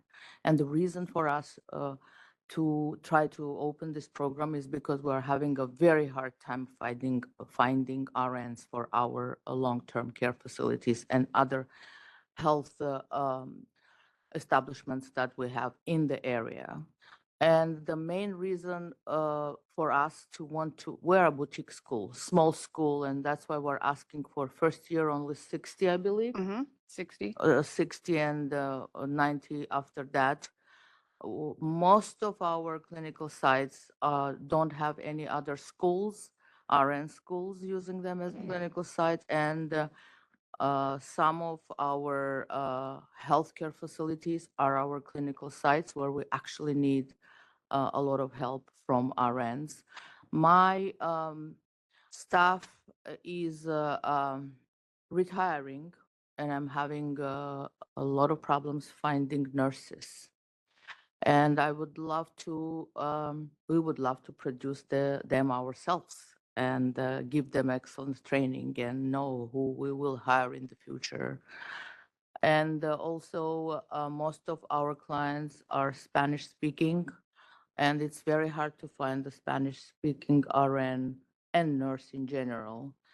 I would love to extend our services to our patients and participants of our programs by hiring some of our nurses who would get adequate and qualified education from us. That's the main reason we are trying to open this program. Thank you. So I want to take this opportunity to direct the board members back to the law that oversees or kind of gives us the guidance for enrollment increases, and that's Business Professions Code 2786.2. And the section that I'm going to reference is under E, sorry, which is not under E. It is EF 2. Nope. F Roman numeral 5. And it says, any other similar factors specified by the board in regulation, the board shall not consider nursing workforce issues, including those identified under section 2717 as factors for purposes of this subparagraph. And so to really bring that back is we hear you, we understand that you're wanting to employ these nurses when they graduate. That is considered workforce. We cannot consider that. So it is a good thing that you're doing that, and we know the purpose of why you're doing that. Our board just cannot take that into consideration when looking at granting or deferring or denying a request of this nature. One question that I do have is you had mentioned about you would like them to to employ them. And so are you guys doing clinicals in your facilities? In some of them, but we don't have 17 facilities. We have 17 clinicals. No, but just two. Just two of your facilities you're doing clinicals in? And you said they were long-term. Is that your med surg and Jerry?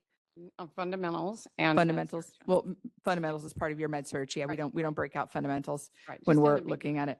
Okay, so psych, OB, peds, your advanced med surges, et cetera, would have to be elsewhere. all of it. Okay. they are.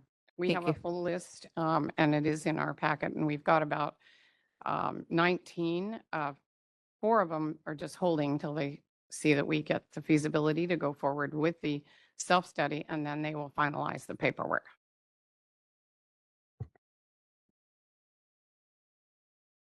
Trisha Nguyen. So of course, this is, in a heavily impacted area. Could you remind me, E.O. Melby, do we have a it's not ours, but is there a consortium within Los Angeles? There are a couple consortiums within Los Angeles, depending on which ones that you're a part of. The difficult thing to do and manage within LA is LA doesn't stay within LA. LA goes to Orange County, LA goes to Ontario, LA goes north. So depending on where their clinical facilities live, even if the brick and mortar campus is in an LA area, their clinicals may reach other areas and they would join those consortiums. And so if you look at the agenda item summary, that is starts on page 143. Yeah. When you get down to the bottom, it says clinical placements. And so it talks about being a part of CP, it's supposed to be CCPS. CCPS. It is a typo there. It is the Los Angeles Consortium. And then there are other ones depending on where they might be at. And so you may find that if there is specific ones, they might have it. You know, I know Kaiser has their own consortium. So if you have a contract with Kaiser, Kaiser wants you to go through that. Even with CCPS, that is also one of the consortiums that's used by our clinical colleges, our community colleges, et cetera. Mhm. So Well, I they're mean, there. I appreciate that in the summary, you did reach out to a number of universities, so I really appreciate that. Of course, you didn't hear back from 1, 2, 3, 4, 5 of them, which is a shame Those were because, far away, but we did make every effort Yeah. through the department with the directors of all Yeah. of them. Well, so, we're working hard to make sure that existing programs have the clinical placements that they need to move their students. But then if they're not doing their part to, enter into conversations with you, it just makes it harder for us. Right. And we Um, did join the CPPS. They wouldn't let us pay till we get through this process. Then they'll accept our check. And I did reach out to Lori about that because I wanted to make sure we joined, but then the gentleman, Mr. Toon, said, don't send the check until you go through the board. Well, I appreciate that. But it does kind of put us in a more difficult position. So Yeah. maybe we'll hear during public comment, but I would just encourage, the universities and colleges that reach out to us constantly saying our clinical placements are being threatened. If they would then engage in this process, it would make our decision-making easier. The conversations that we're hearing either through myself, them reaching out directly to me, or through the supervising NECs or NECs is the program directors are feeling disenfranchised by this process. They said that they've brought their information to public comment. They have shared that they're displaced, and the board continues to make the decisions to increase enrollment and start new programs. And so they have also said that when they're asked to meet with these programs, they meet with them, they let them know that they will be displaced. They put it into the executive summary saying that they will be displaced. And they feel that the decisions are not being made to support them, that this is occurring. And so we are seeing less public comment. And the interesting thing that I've been noticing is in the attendees, I will see program directors from many programs in there. They show up, but then they don't speak up because they're pretty upset at what's going on, is what was brought to us. We were sitting at a table at the COADN CACN conference here just a month ago in Universal City. And I can tell you, I was approached by at least 15 different program directors stating that same thing, is we're telling you guys, we're letting you know this is happening, yet you guys are still voting on increases. And, that's one thing that we are, again, and I'll keep saying it because I'm hoping there's, somebody wants to introduce a bill and carry it through again.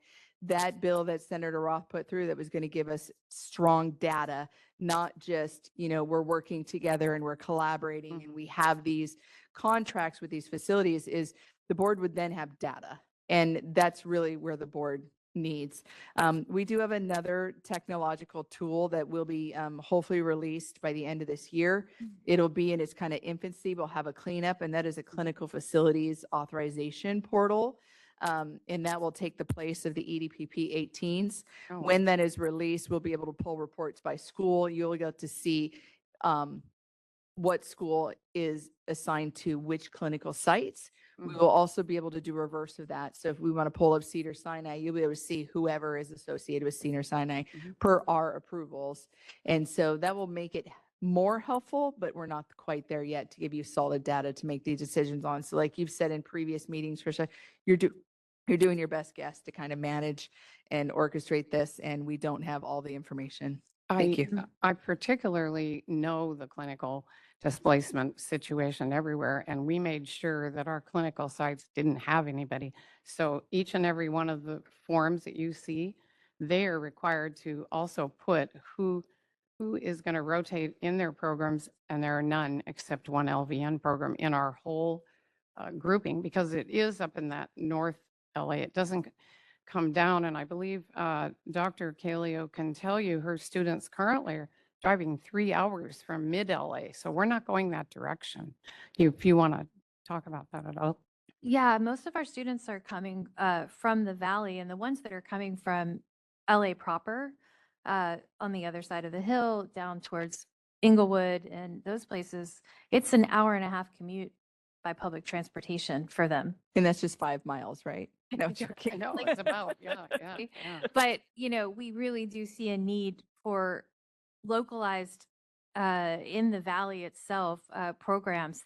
We have people that have graduated from us in other healthcare fields that are looking for nursing programs, and they don't have time to do a wait list or something like this, and there's just not a lot available to them. So there's a student demand as well that we see on the admission side.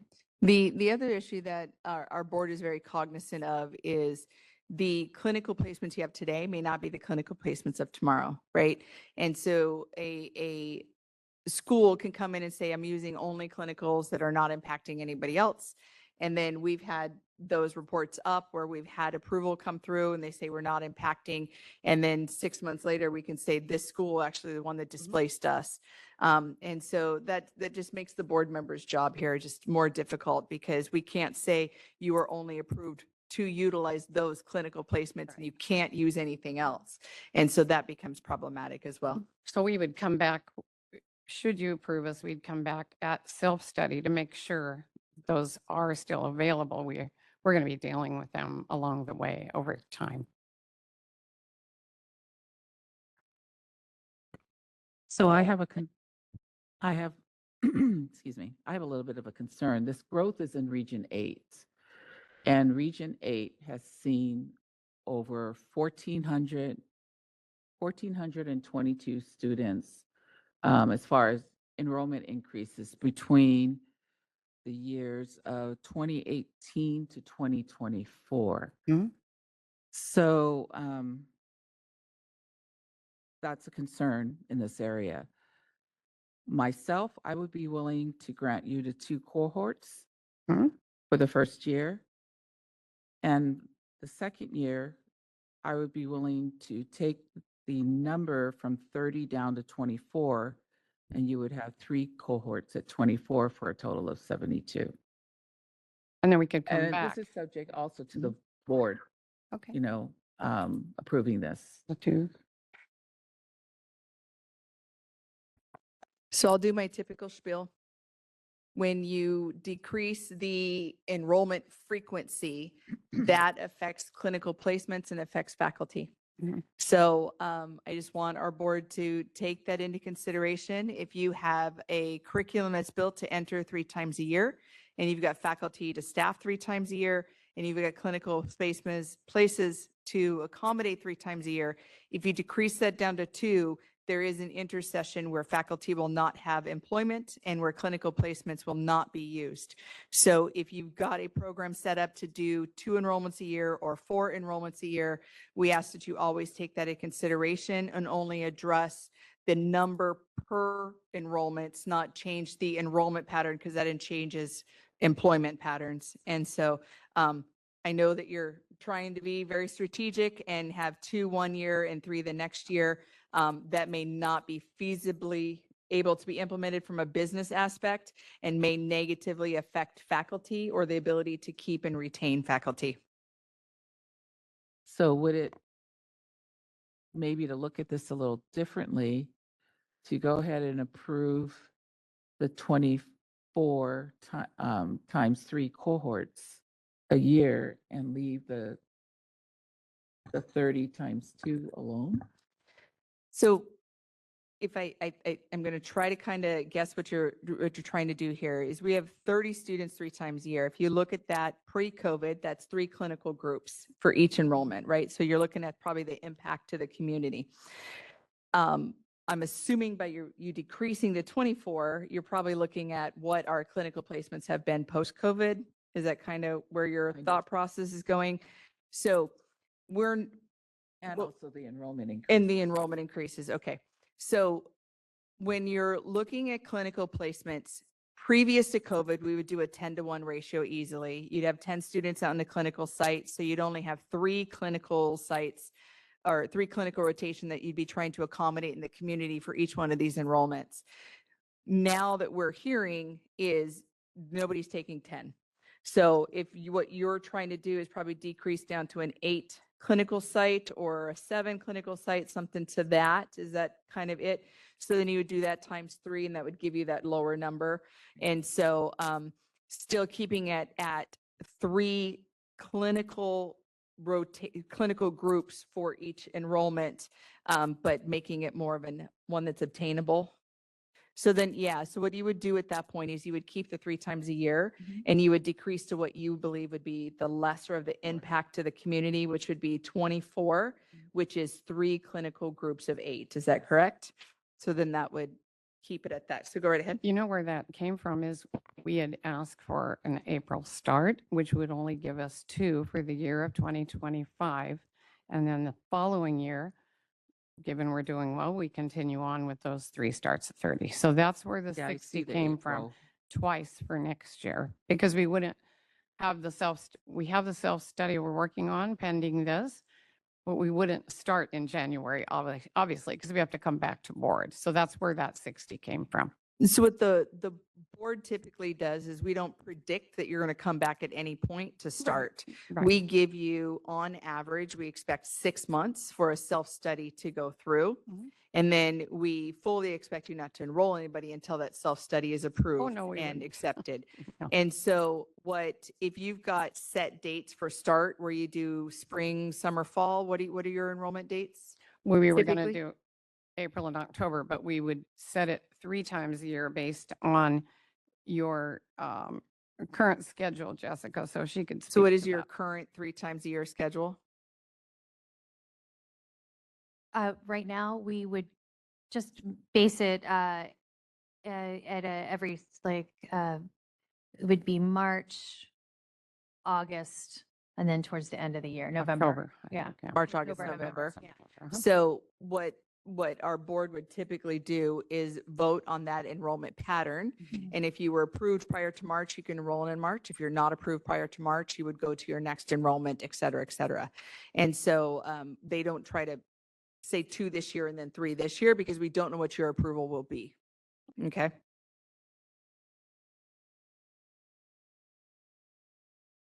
Questions? Comments?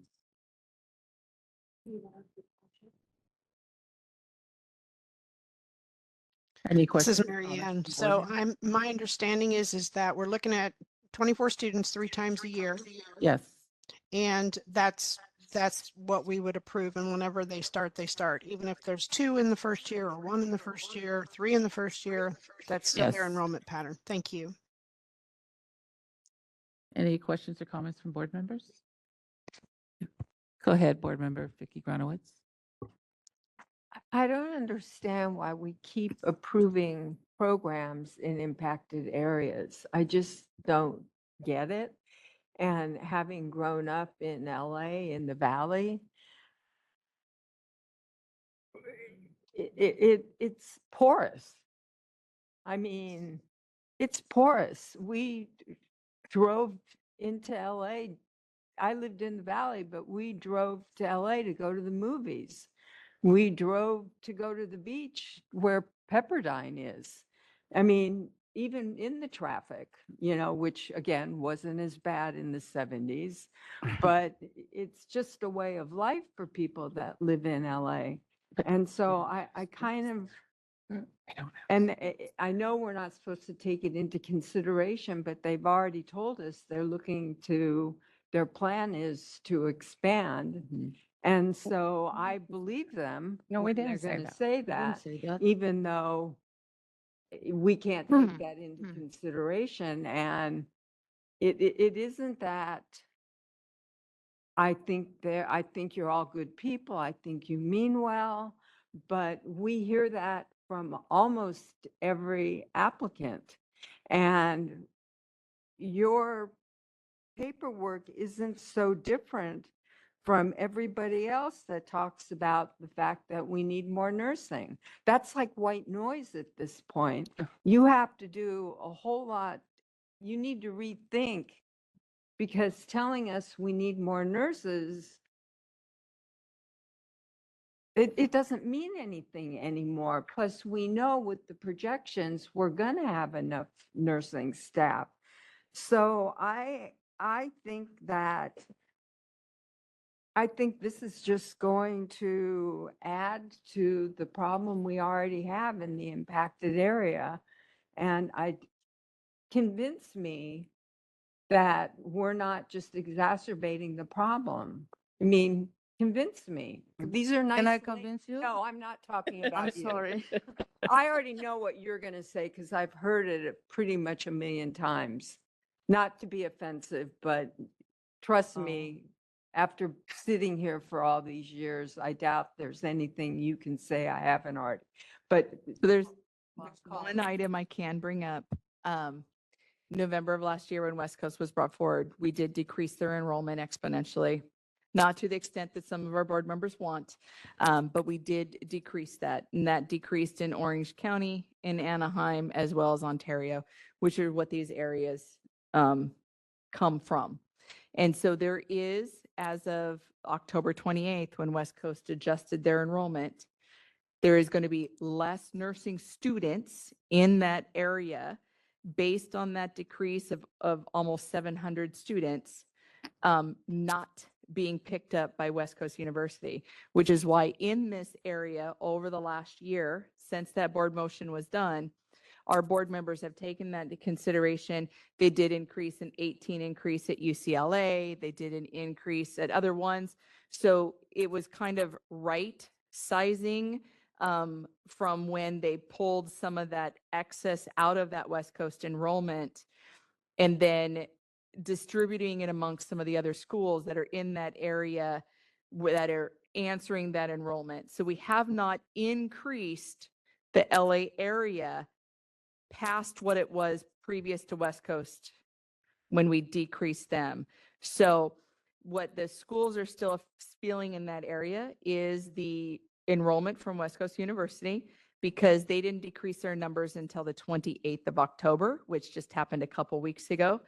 That will now be going forward what their enrollment is. So these programs that are coming in will pick up some of that student that West Coast is not picking up now. except that we did that because the area was already impacted. So I think you're trying to use semantics. Not necessarily. So we did that not because that area was necessarily impacted. If we were doing that because that area was impacted, we would have decreased it much more. We did that because West Coast did not ask for approval. And West Coast had been utilizing those clinical sites for many years and making that work. And so that was one of the big pushes that West Coast was bringing forward last November, is we haven't created an impaction. We're asking for the same number that we've been doing for the last 4 years. And so for 4 years, that area has been utilizing and supporting that with those clinical placements. And so that's what we're hearing a lot, is that now that those students' enrollment numbers have been removed from West Coast, that student enrollment number can still be managed in that area, but just dispersed to other areas. That is one thought process for that. I'm not saying that's my thought process. I'm saying that's what we're hearing. And I'm saying that that's what a lot of these facilities are saying. When we do look at the data that was just presented this morning, there is still a need in LA. And they are saying that there is still opportunity for growth in LA based on the HCI data that was presented this morning by the Chancellor's Office and HCI. Interesting. I heard it differently. I have it up on my I believe screen you. right here. I'm not trying to lead you astray, I promise.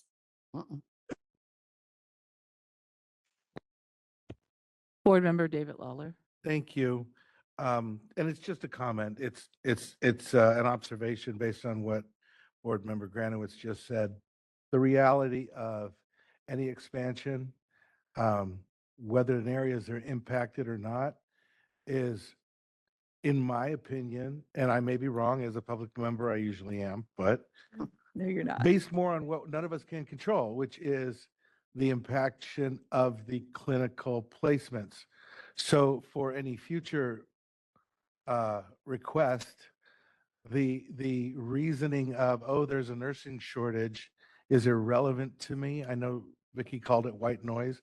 And the reason why it doesn't matter if there's a nursing shortage or not is because without clinical placement positions, it really is irrelevant. What matters is, can the students be placed in clinical to the degree that they're enrolled? And if not, that's a you problem. Our problem is making sure that those students are, in a sense, in a good place to graduate, which requires clinical, but we can't tell the future. We can't forecast what's where.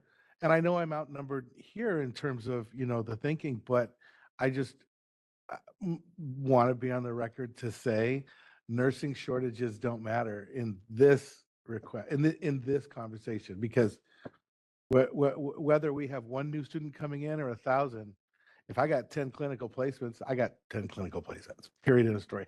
And our board has no control. do None. we, right?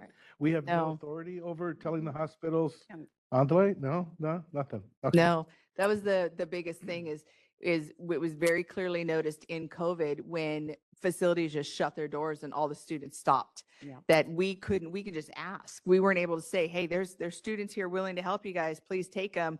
And we couldn't say, take the students back. The facilities had to make that decision absent of the BRN. We had zero jurisdiction. The one thing that our board does have the authority to do, and that is within the guardrails that the BRN places in looking at safety, right? So that's our biggest thing is we're looking at public safety, patient safety, nursing safety, et cetera. That's the whole reason that we're here is when you look at it, and we're under the Department of Consumer Affairs, right? And so under the Department of Consumer Affairs, we look at what the consumer has rights to. That consumer is our student. And that student expects that when they enroll in school A, that is said to be done in 2 years, that they have the ability to complete in 2 years, get a degree, and get employed.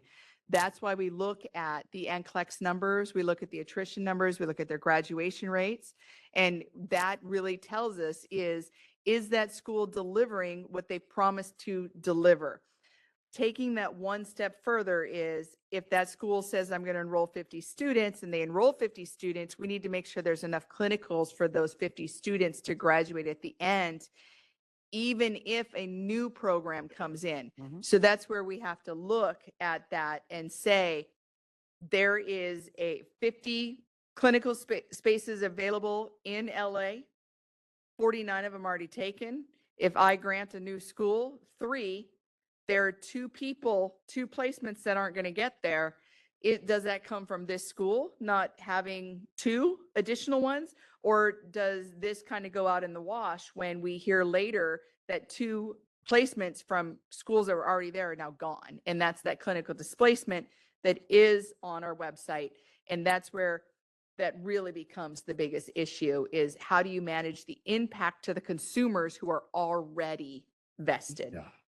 I know it's not a reality to make clinical placement guarantees a criteria in a request for expansion, but it's unfortunate that clinical placements are a determining factor, which is 1, completely unknown, and 2, totally out of our purview. I just So have just a comment. just one comment to David, if I could. We can't hear you right now. Oh, sorry. Our board president needs to Well, I was asking if I could make one comment acknowledge. to and David. then- Acknowledge. yeah. Oh, I asked if David I could gets make to a know. comment. She wants to know if she can. Board member David Lawler, I took very good care in looking at all the sites that we were going to place our students in.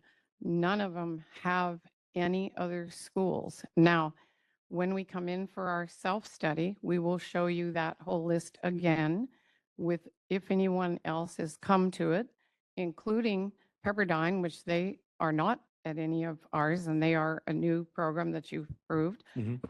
And so we will be able in the self-study to show you that it's not impacted. There are no other schools in any of the 15 and the additional ones that we'll sign soon as we get approved for the feasibility. Then we come back to you. We'll show you again that nobody's come, or if Pepperdine goes to one of ours or somebody else, that way we can keep you apprised that we're not going to displace anybody and we wouldn't want to be displaced. But these facilities have all assured us they have no other schools in the region because there aren't any other than Valley College and Pepperdine. Mhm. I think there was one other, but they said we have so many sites that we've used for years that we're not going to use yours. So if they do, we'll bring it back to you at self-study. That would be a guarantee for your concern. I absolutely assume positive intent on your part. You can't graduate your students if they don't get their clinical Exactly. position. I know that's a burden on you as well. We all live in our little silos where we have no authority over a very important factor here in the Absolutely. decision. So thank you for that comment. Appreciate it. Board Member Allison Cormack. Thank you, Chair Trujillo. So since we're on clinical placements, I'll just say I pulled up the interactive dashboard, the one that EO Melby went through before, and I put in, and correct me if I'm wrong, I put in ADN and then LA area, right? Because that's what Region 8 is. And then we looked at the number of students impacted. And currently, the last data we have is through 2023. It's the lowest number since 2016, 2017 year. So our data, it's the orange line, number of students impacted, is not showing a significant change. Obviously, there was a huge peak in COVID, but it looks actually quite consistent. Back for almost 10 years, there was a very small number in 2016 and a very high number in 2020 that then came down. But I'm not seeing evidence of an increase in the number of students that are affected by clinical placements based on the data that's here. I guess the question that I had was, this is a brand new school, right? Nursing. Talk a little bit, I mean, for nurses, yes. Could you talk a little bit about just the faculty members who are qualified and prospective, just to give us, some little more information? We're trying to line up our faculty, but we cannot hire anybody till we get a feasibility approved. And then during the self-study, we will create our whole lineup of faculty, and we will hire a director after we, get into the self-study, which would be after this. So we will have that, but we are talking to people. We do have people who have indicated they will help us, but we can't do that until the next step.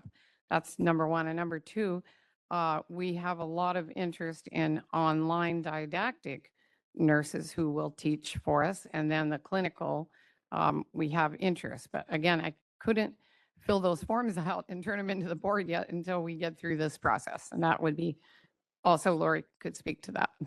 Yeah, I was really Yeah, that is really accurate. interested in having just sort of an overview of who you think the faculty members might be. I understand you don't have names, but Mhm.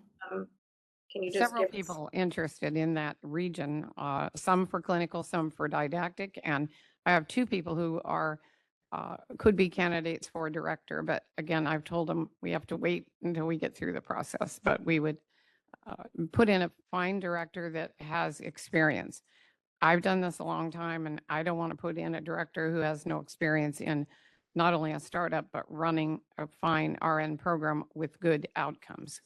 Because what I've done has had good outcomes. So that's what we'll be looking for.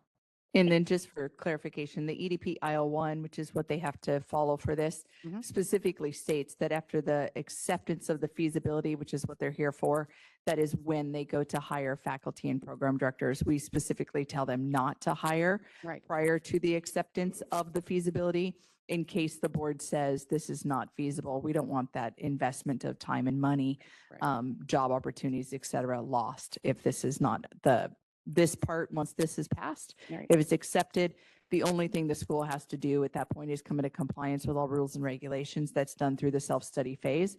So at that point, it is safe for them to invest in ground campus location that is safe for them to hire people so that their jobs and stuff can be secure moving forward. Well, we've certainly thought of it going forward to be very successful. Thank you, Board Member Cormack.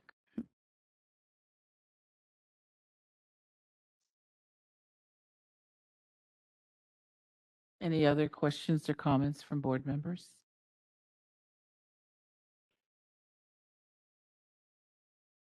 Any thoughts about? I didn't make a motion. Would you like to go to public comment first? Public comment. Okay. Yeah. So before we make a motion, yeah, we're going to go out to public comment. BRN moderator, can you please take us to public comment? We will be opening for public comment now. Please refer to the screen share from members of the public to see how they should type in their request for comment. I've activated the question and answer feature. Members of the public can indicate they would like to make a comment by typing into the question box, "I would like to make a comment." Please remember, you will have 2 minutes to make your comments. I will not give a reminder as your time approaches. I do not want to interrupt you nor cause you to lose your train of thought. I will mute your microphone and inform you that your time has expired, and we'll move on to the next member of the public. I'll pause for a moment for members of the public to type in, "I would like to make a comment."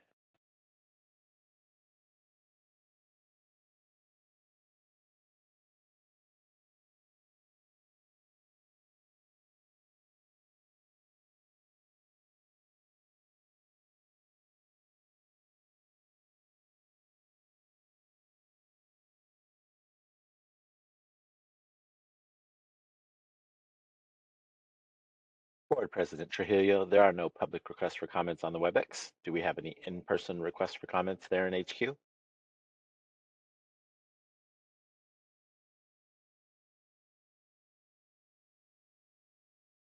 I believe you're on mute. No? Oh, no, we don't have, I don't believe there's any requests for comments here in HQ. Thank you. Would you like me to close this window? Yes, please. Thank you. Before we move on, can I just do a mic check? Marianne, are you still hearing a lot of feedback when the room is off mute?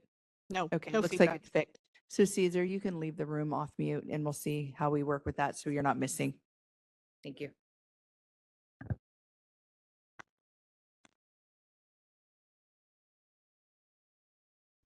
Okay.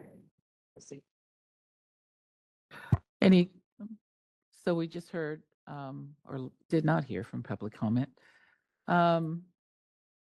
Any other questions or comments from board members?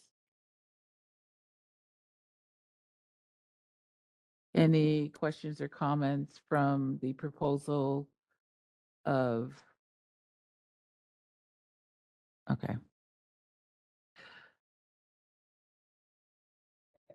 Recommend acceptance of the feasibility study of the new pre-licensure associate degree nursing program requested by Southern California Health Institute with an enrollment pattern of 24 students 3 times a year for a total enrollment of 72 students for an annual enrollment. This is Board Member Cormack. Chair Trujillo, was that a motion? Yes, that was a motion. I'm happy to second. All right, thank you. Since we already went out to public comment, we'll take a vote. Dolores Trujillo votes yes. Vice President Nilu Patel. Patel, yes. Board Member Jovita Dominguez. Jovita Dominguez, yes. Board Member Patricia Nguyen. Nguyen, yes. Board Member David Lawler. Lawler, yes. Board Member Vicky Granowitz. Allison convinced me. Granowitz votes yes. And Board Member Allison Cormack. Cormack, yes. All right, thank you. Thank you very much, and we'll see you soon. Thank you so much. Thank you very much. Agenda items 8.7 and 8.8 are both information only. 8.7 is the NCLEX update and 8.8 is the licensing update. Both of those are in your materials. Loretta, did you want to speak to anything on that? I love that you just called me Loretta. No, I Loretta? don't have anything more to speak on that. If they have any questions, they're just general updates. The only update that's different with licensing that hasn't been out there is they're implementing the bills that were signed into law. And so if you guys have questions, yes, Tricia. Yeah, just one question about the NCLEX passage. I was wondering if you could give us just a little bit of historical perspective, like maybe over the last decade, how these NCLEX scores, line up. California is always number one. And I'm not, I mean, I'm bragging because we should be bragging, but California always is number one when it comes to the NCLEX pass rates. We are the largest board in the nation, and we have the largest number of students, the largest number of licensees in California. People call it the California effect. And we also oversee our curriculum and our schools in a much different manner than other boards of nursing do. So there are 54 boards of nursing throughout the nation, 50 states, 4 territories. We are one of, I believe, 2 states that have a separate board for VN as well as ADN. They are combined boards in other states, and each state has their own Nurse Practice Act. Depending on what that law is of the Nurse Practice Act depends on what they oversee. Some oversee education, some defer overseeing education, some approve curriculum, some defer approval of curriculum, some defer to accreditors, and as long as they're accredited, they're fine. California has historically always approved their programs, approved their curriculum, approved their clinical sites, approved their faculty, and it shows. Our NCLEX pass rates, even through COVID, when it dropped, we were still maintaining the highest NCLEX pass rate in the nation. Our success measures are stellar. There was a dip in numbers. Still, we maintained on top, and that dip came after COVID. We saw a normal dip throughout the nation of about 10%. We followed that pathway, and then we switched recently from the prior NCLEX to the next gen NCLEX, and we expected about a 10% dip. Everything is kind of following suit with that. But when you start with a pass rate like we have, which is very high in California, that dip, although it does affect because we're very large in numbers, it stays still very high. So we're not dipping down into the 50s or the 40s. We're still staying above our 75 mark for the most part. And so hopefully that gives you just some kind of historical data and some reasons for us to brag a bit and continue in some of the processes that we have. Some people really look at the BRN as a barrier, and I'm really working to kind of get that education out that BRN's not a barrier, but we're more guardrails. And I think that's a much more effective kind of stance for people to understand, is we want to just put the guardrails up there to maintain this public safety, not be a barrier to doing anything.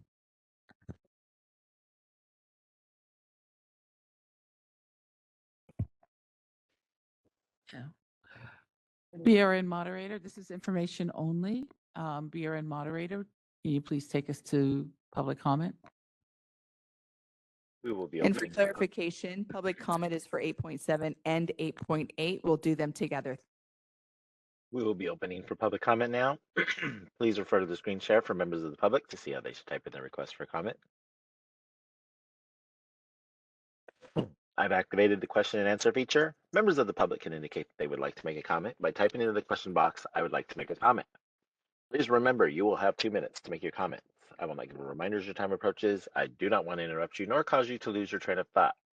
I will mute your microphone and inform you that your time has expired, and we'll move on to the next member of the public. I'll pause for a moment for members of the public to type in, "I would like to make a comment."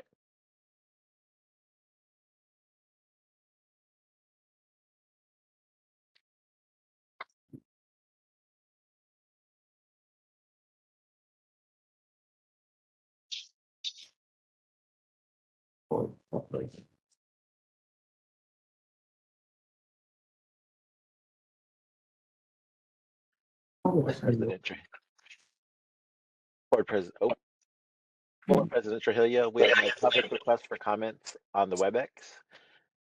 Looks like we have somebody who has a comment there in HQ.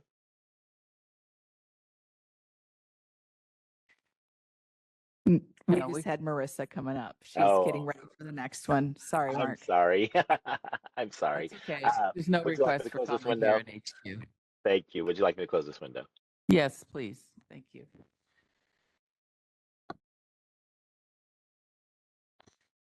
Okay, that completes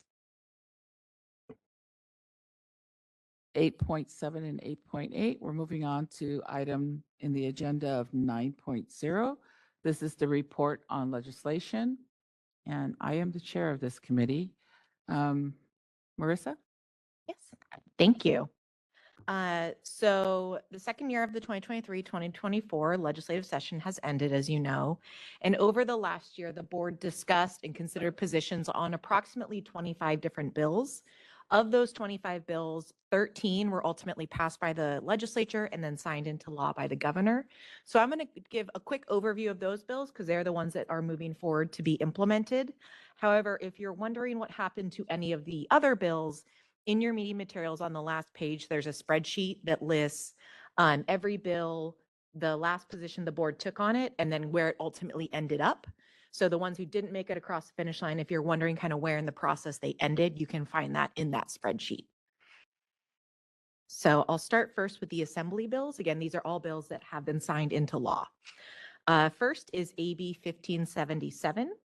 And this bill requires health facilities and clinics to meet with a community college or CSU with an approved school of nursing at the college's request and to work in good faith with the school to meet the clinical placement needs of their nursing program. This can include adding additional clinical placement slots to accommodate the nursing program, but only to the extent the health facility or clinic has the capacity or capability to do so. The bill also requires that if after the meeting, the health facility or clinic determines they're unable to provide additional clinical slots to meet the needs of the nursing program, then they must inform the Department of Healthcare Access and Information, or HCI, of the reason or reasons why they were unable to meet that need.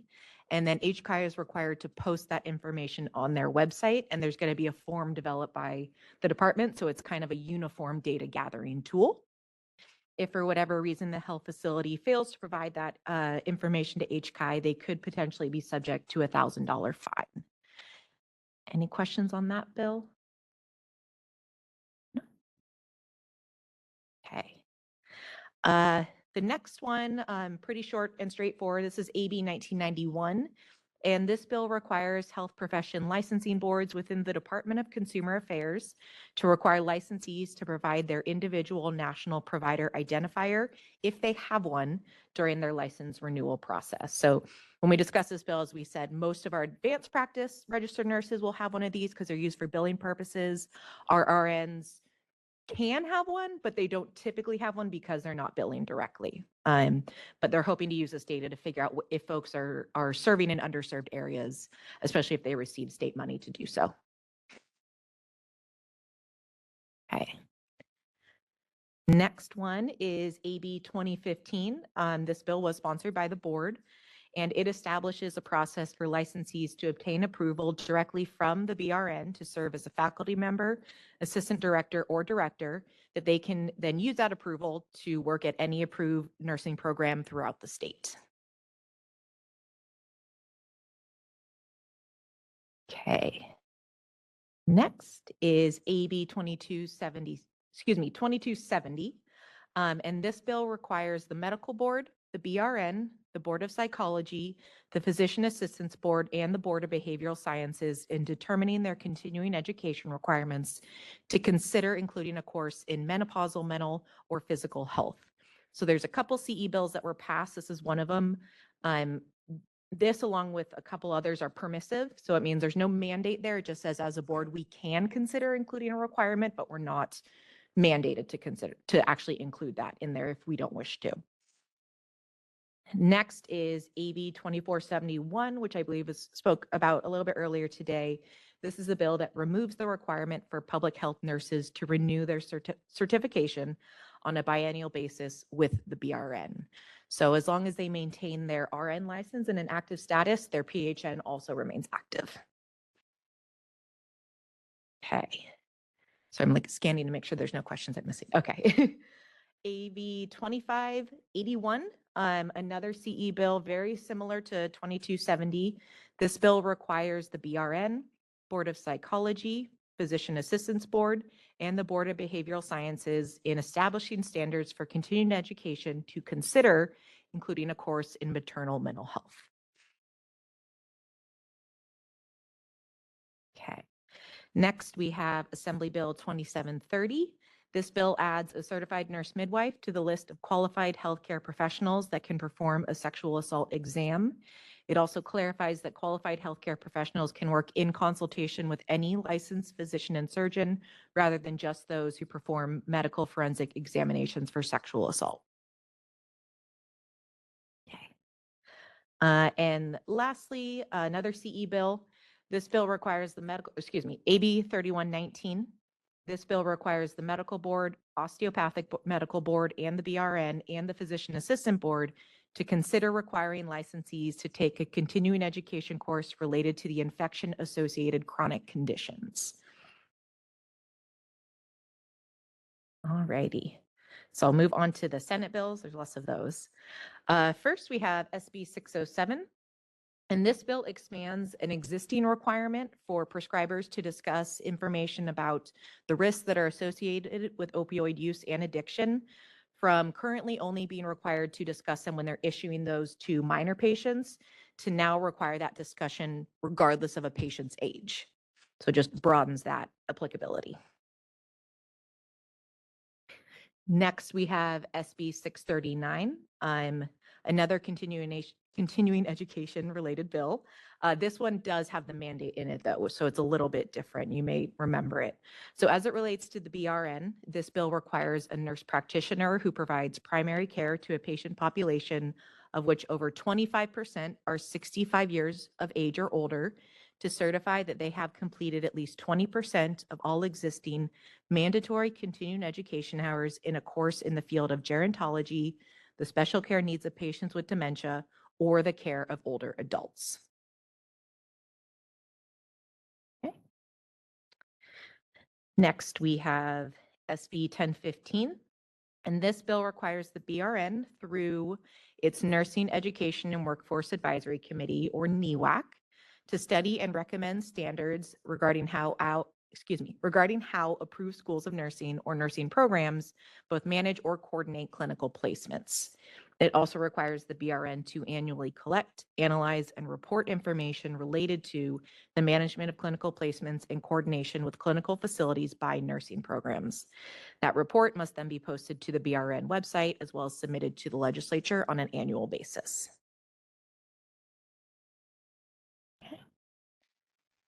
Next is SB 1451. This was a bit of a policy omnibus bill. So the bill itself has changes that impact a handful of different boards and bureaus under DCA, but just focusing on kind of the BRN perspective. The bill mainly made changes to the criteria for licensure of nurse practitioners that practice without standardized procedures, or what we commonly refer to as 103 NPs. And these changes include amending the transition to practice criteria to provide that the clinical experience they obtain cannot be limited to a single category. So it can't be limited to a single content area. It can work across them. Next, it establishes that an applicant's attester for those transition to practice hours is not required to specialize in the same category as the applicant. They can potentially specialize in another area. And last, one of the big changes was amending the exam requirements to allow for national nurse practitioner certification examinations that were discontinued before January 1st, 2017 to now be accepted. So that is those legacy or retired certifications we heard a lot about that folks can still renew, but they can't get newly obtained. Those are now eligible for becoming a 103 NP. The bill also made some amendments to, I believe it's Business and Professions Code 2054, which is in the Medical Practice Act, but it speaks to the use of the term doctor. So obviously there is some crossover with our licensees. The bill does state that no person shall use the words doctor or physician, the letters or prefix doctor, the initials MD or DO, or any other terms or letters indicating or implying that the person is a physician, surgeon, or practitioner in a healthcare setting that would lead a reasonable patient to determine that a person is a licensed MD or DO. So it adds that provision to the existing prohibition that's in there around usage of the term doctor. Questions? Okay. Last one, we have Senate Bill 1468.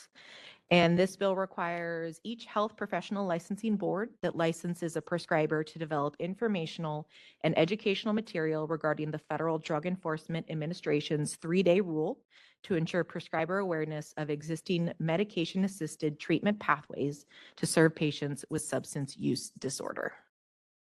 And that is the end of the bills that ended up making it across the finish line. Happy to answer any questions on them. Thank you, Marissa. Back to SB 1015. What sort of timeline or how soon can we expect to see some type of report come out of the NEWAC committee regarding the clinical placements and nursing programs? That is a good question. I'll probably look at Lori with some of that. I think it is dependent on the NEWAC's committee scheduling and getting that on there to develop kind of it part of the agenda. So the next NEWAC committee is scheduled for the first part of next year. We will add this as an agenda item. It will probably require a formation of a subcommittee. We'll then elect persons to that subcommittee. They will start working on it. It's completely dependent on that subcommittee on how much work they get done and how quickly that gets moved through. If we have an effective subcommittee, they will work the approximate 6 months in between meetings where they will just diligently work. The good thing is that NEWAC committee is made up of many people that are hugely competent, that have a lot of information on this area. So we could potentially have a report in process by the next NEWAC committee, and it would get accepted and then moved on to the board for approval. That would be if every single star aligns and it works well. I would expect that not to occur.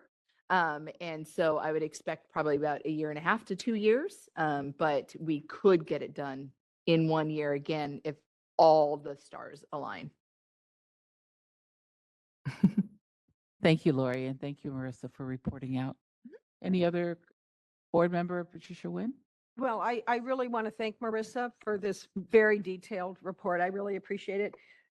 We learned today about the importance of SB 1042 Roth, which did not make it. And I would just love to hear your thoughts on, was there a substantive policy decision in the Assembly appropriations, or was there just an exorbitant cost associated with that? And will we, will we be seeing that bill next session?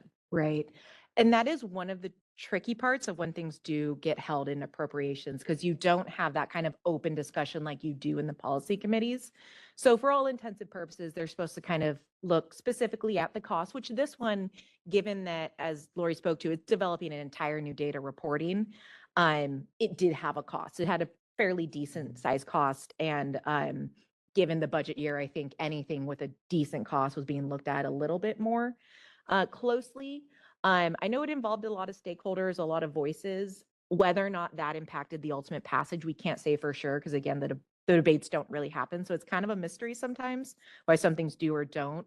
But this is one that did have, I think it was a couple $2 million price tag, which in this past year's budget scenario, I think was in and of itself kind of a harder sell potentially. But there could have been hopefully it'll get reintroduced, because I do think it brought together a lot of stakeholders on a really important discussion, but only time will tell. Yeah. Some background with that as well is there was a low bill that was introduced previously that came out pretty hard, saying that we're going to remove a facility's license if they're not able to accommodate clinical placements. That was amended. That actual bill, the second year through, which was this year, passed. And we didn't even see that bill moving for the longest time. And really the focus was on this Roth bill. And Senator Roth has been working in nursing education, clinical placements for the majority of the last probably 5 years that he's been there that I could speak to, and really had a great understanding and the ability to pull people together. And he pulled California Hospital Association together. He pulled us on there. He got HCI involved, and we all came to the table and we gave these really vulnerable conversations of how is this going to affect each one of us, and how can we come together to make this happen? CHA, which had previously been on the opposition of the low bill, rightfully so, saying that you don't do this, we're going to take your license away. That was a little extreme. Really, they were really trying to work to wrap their head around how they can do this without much of an impact to them, because they wanted to do the right thing and give us the data. So in those final meetings, as we were coming against just kind of the deadlines, it seemed in those meetings that everybody was on the right page and that we were all in agreement and we were moving forward. We, amended language back and forth probably 4 or 5 times. We got on phone calls, Teams meetings with multiple hospitals throughout the state, talking about some of their concerns and how we can address that. And then we would have meetings with HCI as well, just to kind of talk about if this did pass, how could we implement it? And it was really going to be an impact financially to HCI. So they had to report a fiscal. They tried not to report a fiscal. We tried to say, BRN, we're trying not to have a fiscal, but do we have a fiscal? It just came down to there was a fiscal. And when we've got a budget year like we did right now, that fiscal on face value, it looks like it killed it. We could always hear something later that it was something different. But to me, in those meetings, everybody wanted to have that bill pass, and they were really working together to do that. So it is a new legislative year. It's another 2-year coming out. So it would take a reintroduction. Roth is no longer there. It would take somebody else to pick that up. He was kind of a unique person that had a lot of experience in this. So we'll see what happens. But again, if anybody's out there, it would be a good one to put forward and move through.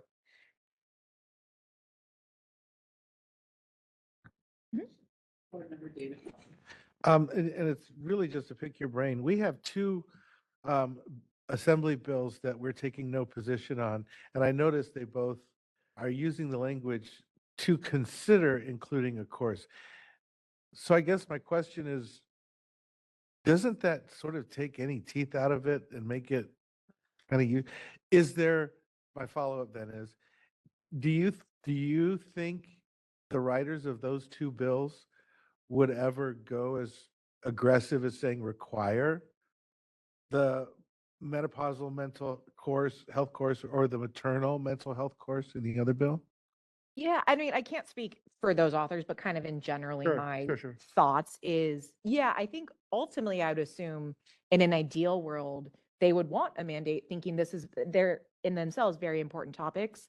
I think they recognize that when you add a mandate, you're now adding cost implications. All the boards do their CEs differently. As SB 639 saw, it's you kind of have to work with all the boards individually because you're doing a mandate kind of cross DCA. I also think kind of potentially, and I don't know if this has come up in discussions, but I have heard kind of the road we ended up going down with like the expedite bills, where it kind of almost started to become the list got too long. I could see that concern cropping up with CE only because we have a limited number of hours to assign, right? So the more you start to chip off, even though they're incredibly important, incredibly crucial topics, you chip off 6 here, 6 here, 6 here, 6 here, that's your 30, right? And each of these licensing boards has professions that focus in a bunch of different areas. So I think it just makes it a harder kind of operational discussion. I would assume they would want that because I think we can all agree that these are very important topics, but as a kind of across the board mandate, it's just a bigger lift. Okay, thank you. Well, and it also kind of implies that neither doctors nor nurses are being trained in either menopausal mental health or maternal mental health, which is, I find, very odd. So thank you. One of the things that I also wanted to kind of follow up on that one that I think is very important, especially with nursing, is CEs, your competency is not mandated by our board. And that was brought up by board member Cormack, if I remember, when we were taking these positions, is competency CEs belong in the workforce and not at the licensing board. We have a requirement to say you need to do this 30 units, but really it should not be a specific mandate unless there is something that is really important, like what we did a support position on the implicit bias, and that affected California across the board. So getting that implicit bias mandate out that says any RN that is taking a continuing education that has anything to do with bedside nursing, you better include implicit bias in that. That was not an RN specific, like an individual, that was a company, right? Your provider, your continuing education provider must include implicit bias in every one of their continuing education courses that deal with patients at the bedside. That is beautiful. And that's something that our board got behind. What our board didn't get behind is say every single person needs to take 8 hours of implicit bias training. However, we did take the position that came through where in order to get licensure as a new grad, you have to have 1 hour as a graduation requirement for implicit bias, which that was amazing. And on your renewal, your initial renewal, if you come in from out of state, because we can't dictate what their licensing requirements are out of state, you have to have 1 hour of implicit bias on your first renewal, because now you're in our state and this is what we're requiring. So it makes it equitable. Now, again, when you're looking at CEs, if I'm a labor and delivery nurse, I have specific mandates from my employer that says you need to do this much CEs specific to your labor and delivery so you stay competent. And then if I have a national certification, I have specific requirements for my national certification that I have to keep up on that mandates what I need to do for continuing education. And so that's really where that lives. That doesn't necessarily live with a board. And so when you start to see these kind of mandates coming in for a board, you need to start looking at, okay, is this the appropriate place for it? And I think doing those watch positions or whatever was really appropriate for our board this year.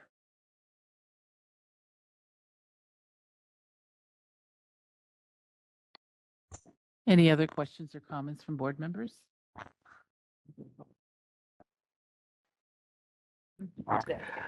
All right, BRN moderator, can you please open us up for public comment, please? We will be opening for public comment now. Please refer to the screen share for members of the public to see how they should type in their request for a comment. I've activated the question and answer feature. Members of the public can indicate that they would like to make a comment by typing into the question box, "I would like to make a comment." Please remember, you will have 2 minutes to make your comments. I will not give a reminder as your time approaches. I do not want to interrupt you nor cause you to lose your train of thought. I will mute your microphone and inform you that your time has expired, and we'll move on to the next member of the public. I'll pause for a moment for members of the public to type in, "I would like to make a comment."